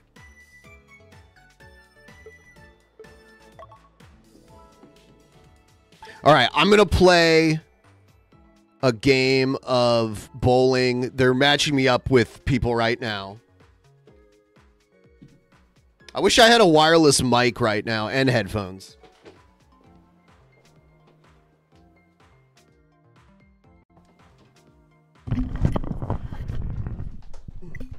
Essentially, bud. I have my... What? What was that? What just happened? I'll try again, apparently. Essentially.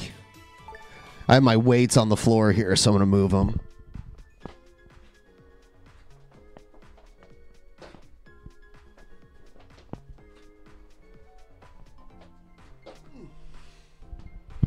All right. Hopefully, I don't know what's going on here. Usually they get me connected and I keep getting an error. Maybe, there we go. All right.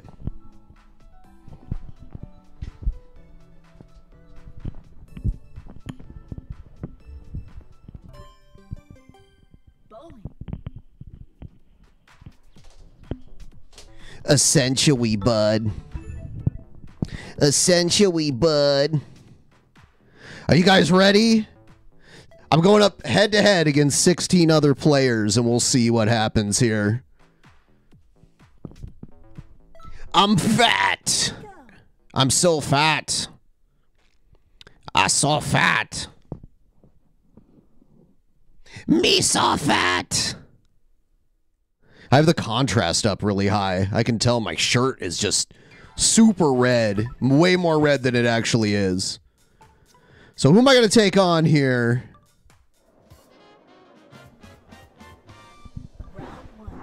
All right, so the top 8 out of 16. So they're going to eliminate half of the players by the end of this round. I get 3 frames.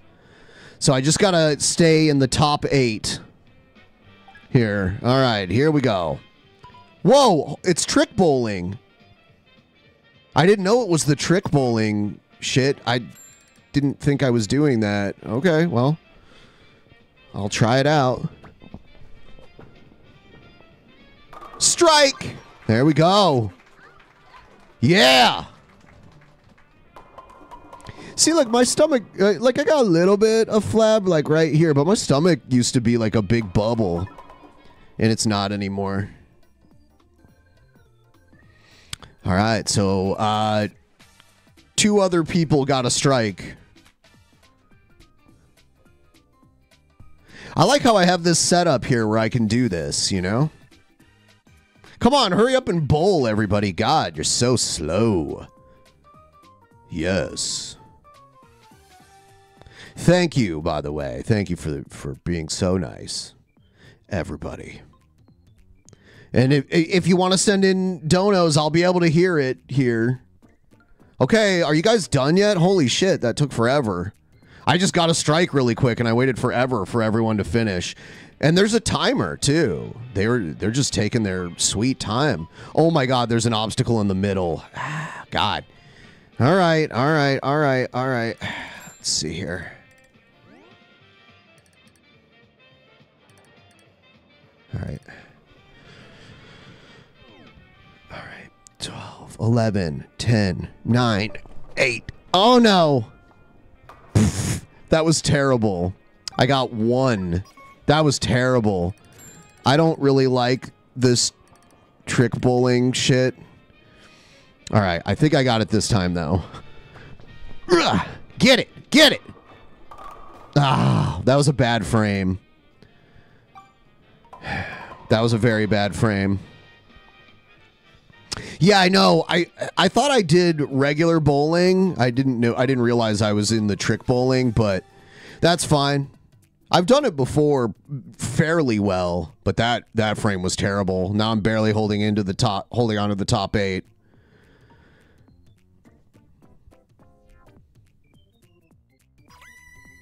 All right, let's try it again.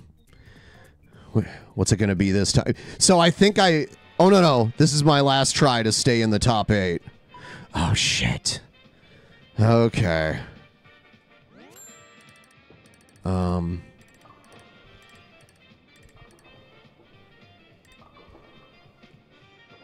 right. Get it. Get it. Oh. Well, better than nothing. If I can at least get a spare here.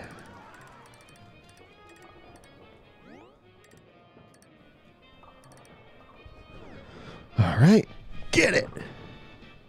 Boom. All right. Staying alive. I'll stay in the top 8 with that one, I believe.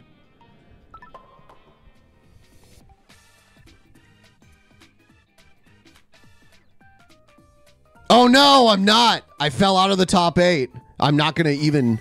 I'm done. Damn, I started off so well, and that one open frame killed me, so I'm out. I'm out.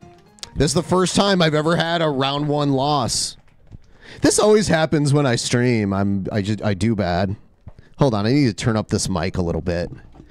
Check 1 2 1 2 1 2. Check check check. All right, that's better. I don't want to spectate. I sucked really bad that time. Very bad.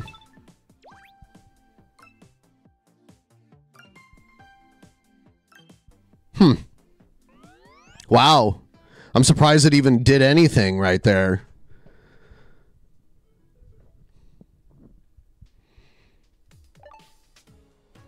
Yeah, it is. It's attached. I like how it's like forcing me to... let me... Well, I guess I'll try it out again one more time. If it makes me do the trick bowling again, I'm going to have to back out and figure this out. Because I just wanted to do regular bowling. Yeah, it's always fun to annoy Sturgis. He can't, like, ignore it. He eats it up. If he reacted differently, it wouldn't be as much fun. You'd think he'd understand that, but I don't think so. There's someone named Pho, which sounds delicious. I would love to eat some pho right now.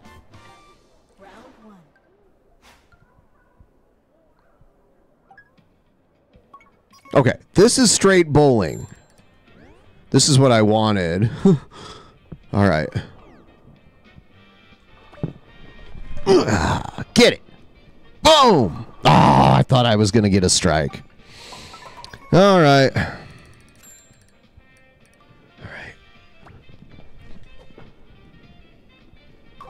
All right. Okay. Enough to kind of stay in the top 8 this time. I really should get a strike soon, though. I need a strike. Yeah, dude, we have some of the best pho I've ever had in Seattle. There's like a Vietnamese part of town, and there are places that have some really good pho. Bam! Got it! Got it!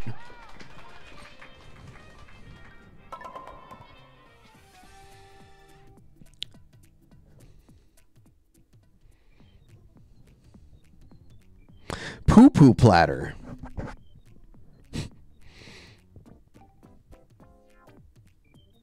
Food sounds really good. Today's my fasting day, so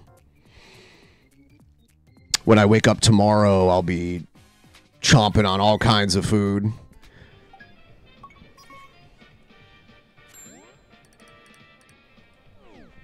All right. Oh, it was too off to the side. Damn it, man. This one's going to be a little tricky. I think I can do it, though. All right. Get it. Nope. Damn it. The open frames really hurt you in this competitive stuff, so this is going to drop me down. I was in first place. This will probably... I'll be surprised if I'm still in first place. Am I still in first place? Wow. Yeah, I still am.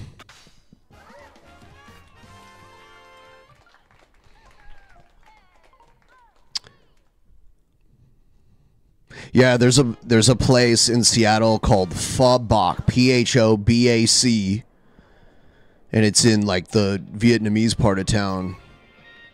There's a few of them in other places, but I like to go to that one because that's like the original one.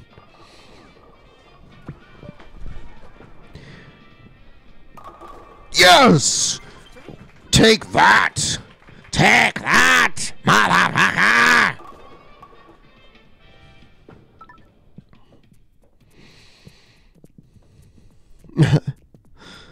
Yeah.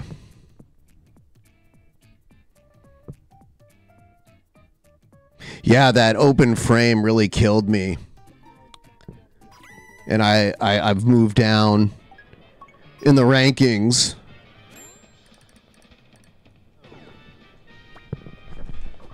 Let's get it. Oh no, oh my god, a 7-10 split. That is not good. That is not good at all.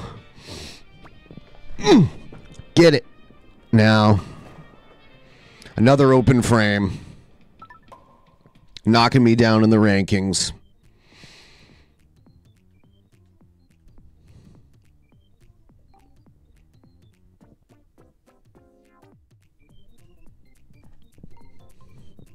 Third place, not so bad.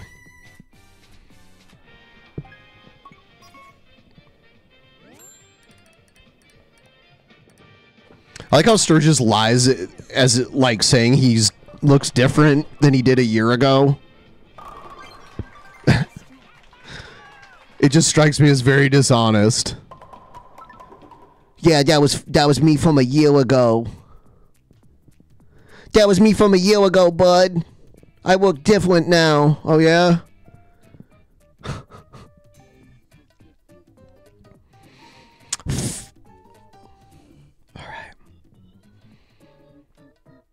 Hiroshi.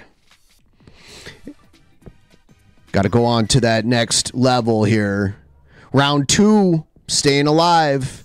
4th place this time.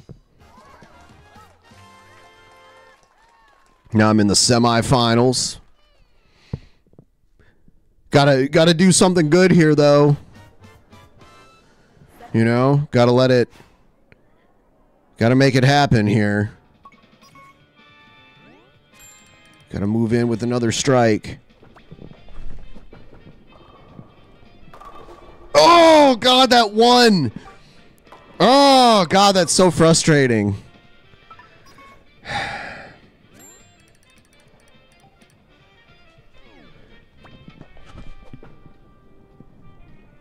Got it. All right. Lots of competition here. Everyone's really close. All right. Next one here in the semifinal. Everyone's very close to each other's score, so anything could happen here. Let's get it. Oh, dude. Ah. Got to pick up that spare. Let's get it. Boom. All right. Staying alive here. Keeping it alive.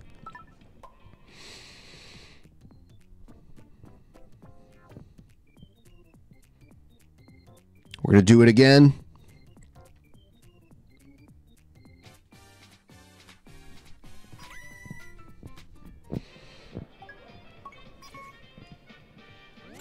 All right, here we go. Right now. Here it is. Let's get a strike. Yes! Destroy that shit. Kabam. Kablam. Getting it.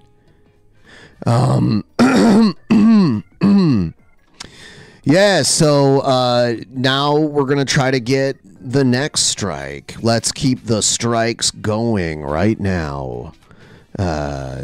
Yeah, so let's see here.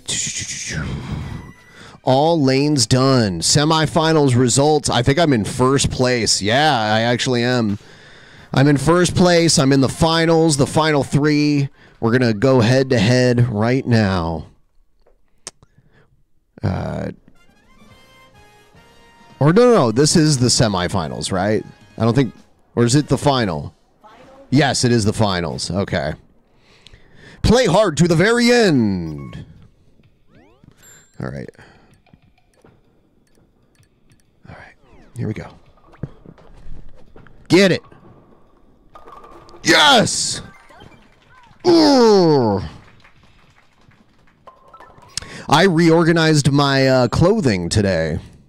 I reorganized my dresser and my closet. Oh, damn it, man. I just barely missed that. Just pick up the spare at the end here. Nothing fancy. Easy. Easy does it. Boom. All right. I think I won. I think I came in first place, but we'll see. It was relatively close.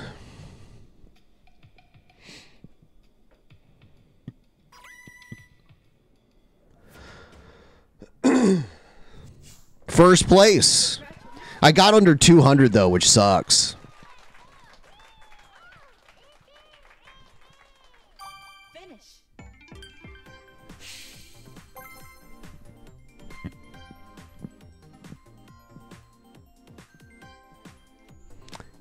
No, I'm not selling anything at this point. I have some old clothes that are kind of worn out that I could probably donate to, like, you know, like a Goodwill or whatever. But nothing good. Nothing worth selling that I would be giving or that I'd be willing to sell, I guess is what I mean.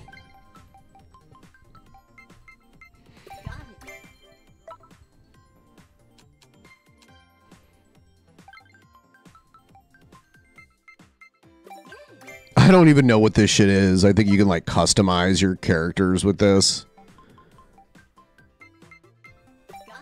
Earrings? Okay, I don't give a shit.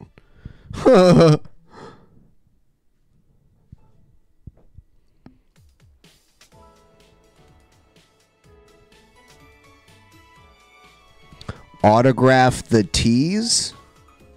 Oh, you mean like the $50 t-shirts that I was talking about? Are you talking about the stuff that I'm doing for Patreon over on Drunken Peasants? Is that what you mean?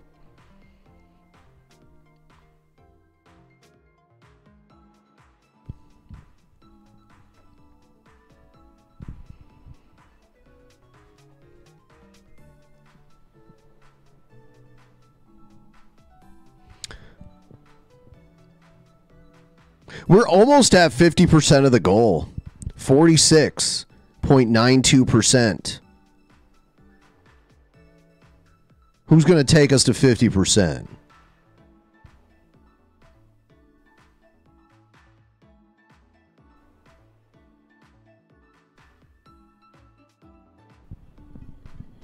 Waiting for everyone to join. All right, I'll play one more of these and then we can do something else. I just thought it'd be interesting. I was playing just bowling before. I wasn't doing it competitively. But at this point, yeah, that first one was terrible because it was like, I thought it was just going to be straight up bowling. I didn't realize that they mix in the like trick bowling, whatever they call it. The non-standard bowling. With the weird shit. I think this one is also one of those. It looks like. I think I can see the lanes. They look all weird. So I might not do as well on this one. I guess we'll see.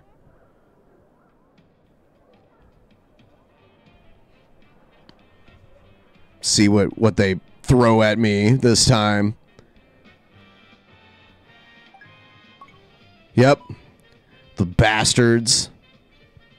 Those bastards. It says advance, too. Oh, it moves, too. Swell. Amazing.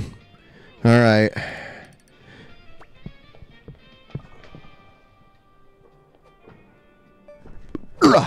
Oh, gutter ball. This is terrible. This is hard. It's on a slant. How am I supposed to do this shit? Two gutter balls there. Man, this is hard. I guess we'll try our best, but yeah, that was not easy right there. I might get eliminated. I have a 0.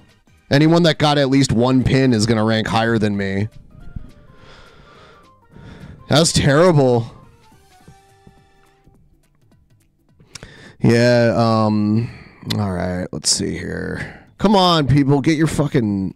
Some people take forever to do this shit.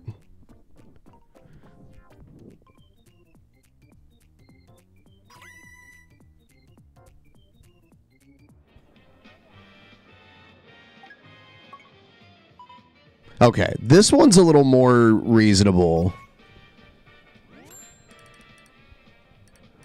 All right, you don't get a lot of time though, so right when this goes down, I gotta... There we go. Oh, shit! I didn't hit it very well.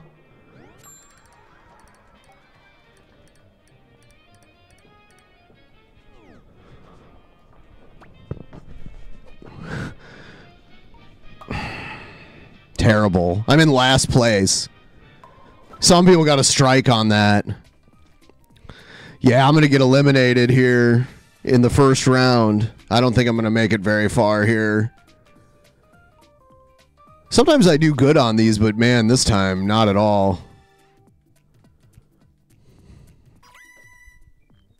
one more, and I don't think I'm going to make the top 8. I'm dead last. I have a score of 8, and I'm on the 3rd frame. These fucking things move. All right.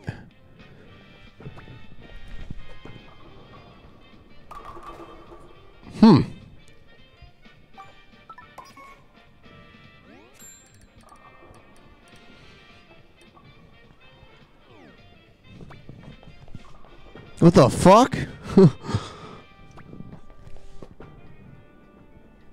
At least I got a spare, but I'm eliminated. I'm definitely eliminated this round.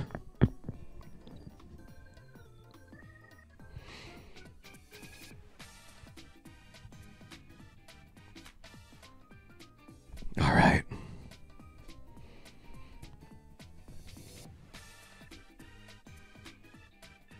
Yeah, I did the worst out of anybody in this.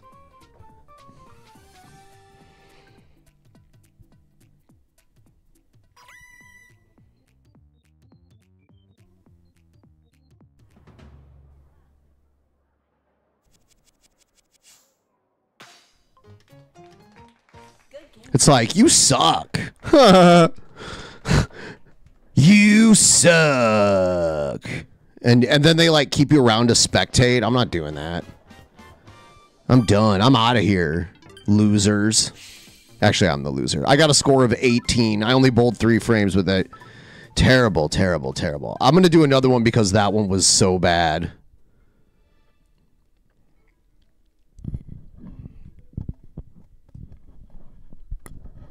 That one was terrible. Do one more. How's it going out there in chat land? The chat's over here for me. So this is where I can see myself. And the game is completely on this screen right here. The camera's right behind the screen, so it works pretty well.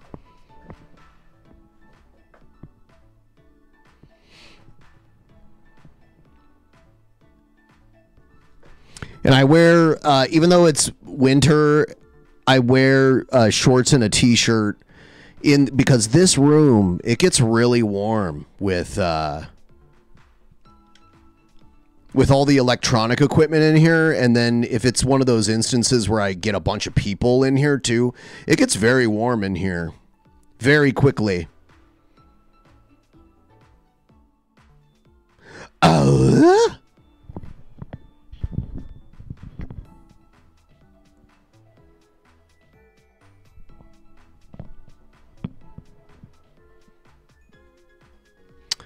Okay, God, that took forever.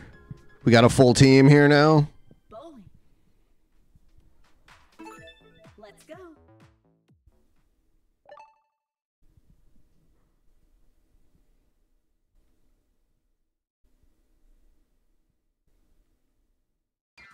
All right.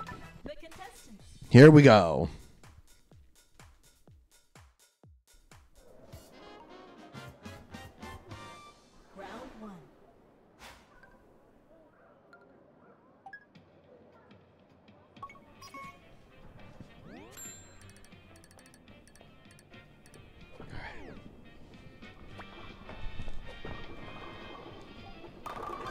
Strike. Started off right.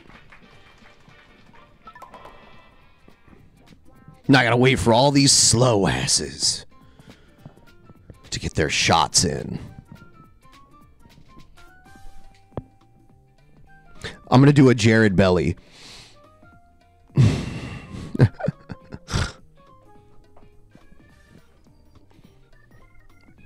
Jared Belly.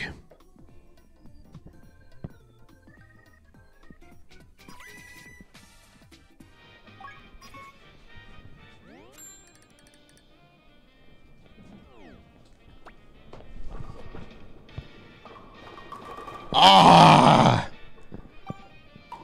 Bastards.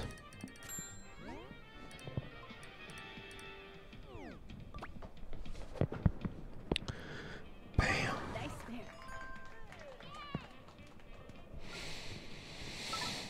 All right. All right. I need another strike here.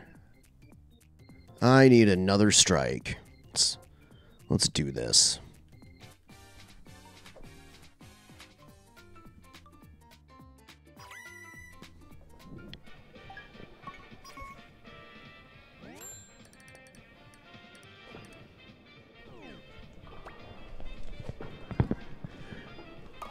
Oh, fucker.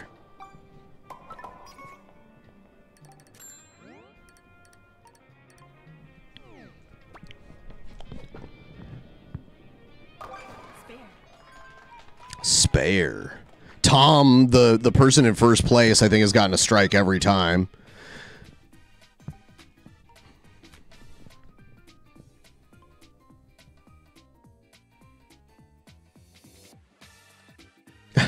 Would you really buy that shit?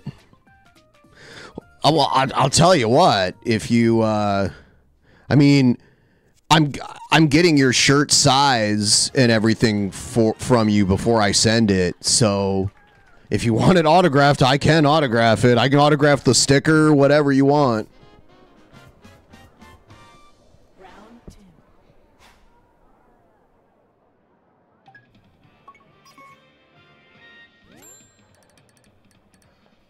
I would say only get it autographed if you don't plan on wearing it. Because the autograph will not do well in the wash. Damn it. Doing so bad. Can only get one strike.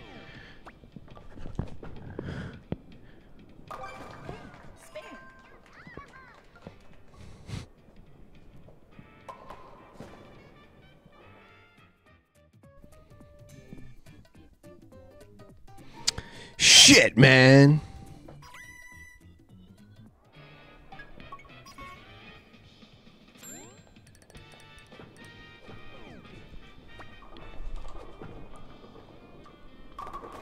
Damn it, I keep doing the same thing every time.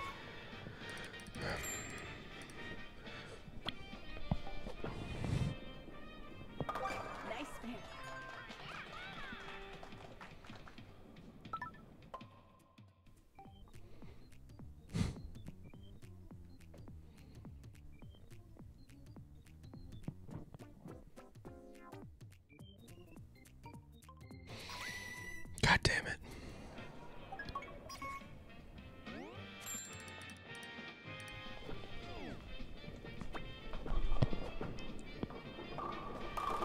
It's about fucking time.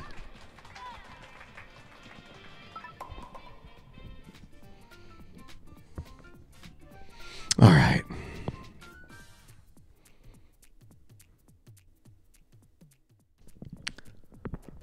Did Tom just get a 1?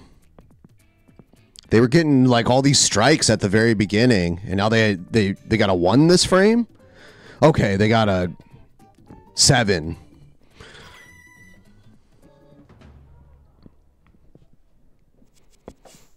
All right. Okay, here we go. And people post these weird emojis.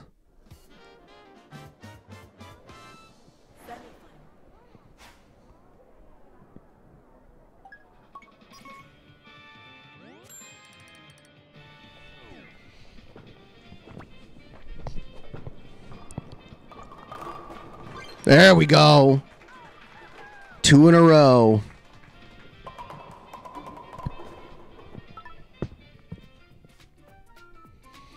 Let's do this.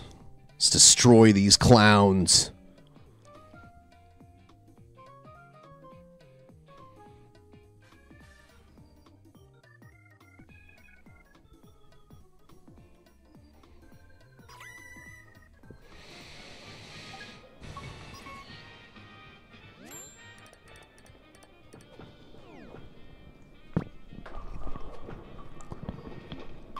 Oh, damn it.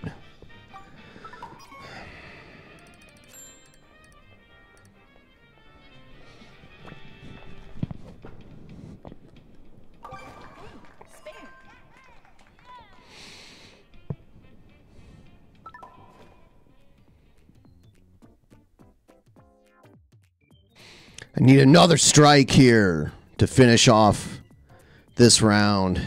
the semifinals.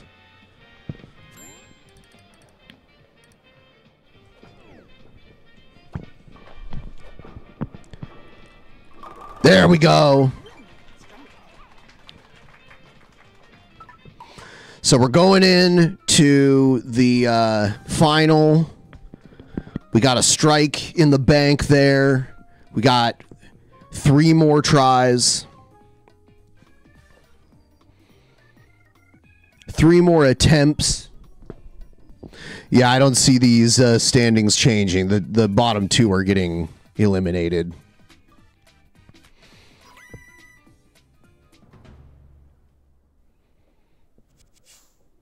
All right. Going into the finals.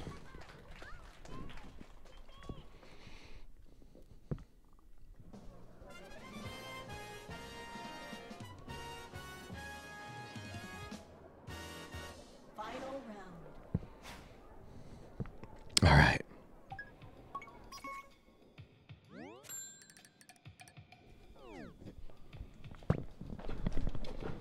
Get it. Oh, no, it wasn't quite on the money. Oh, get it. All right. Let's see if I can strike this last one here.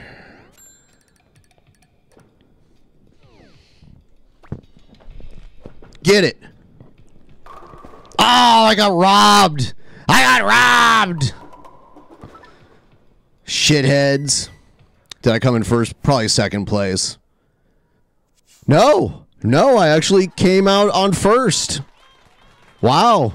Surprising. Yeah.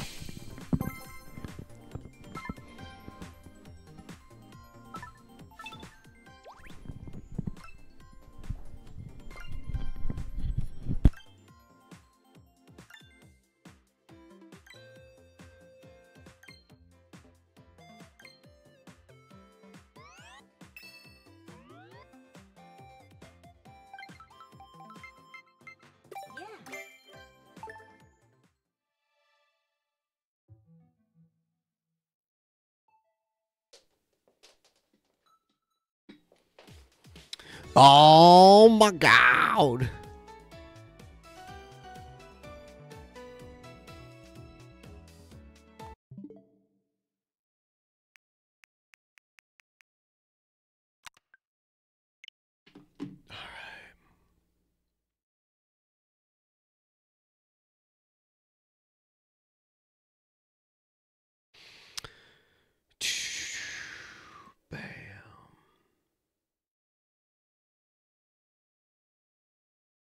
All right. So we didn't hit 50% of the goal. I don't know if we are going to. If we're not, that's cool. I'll probably just wrap up the stream. You know, we've been going for 3.5 hours. I will see all you guys tomorrow on Drunken Peasants, all right? You guys have an amazing night. Bye, everybody.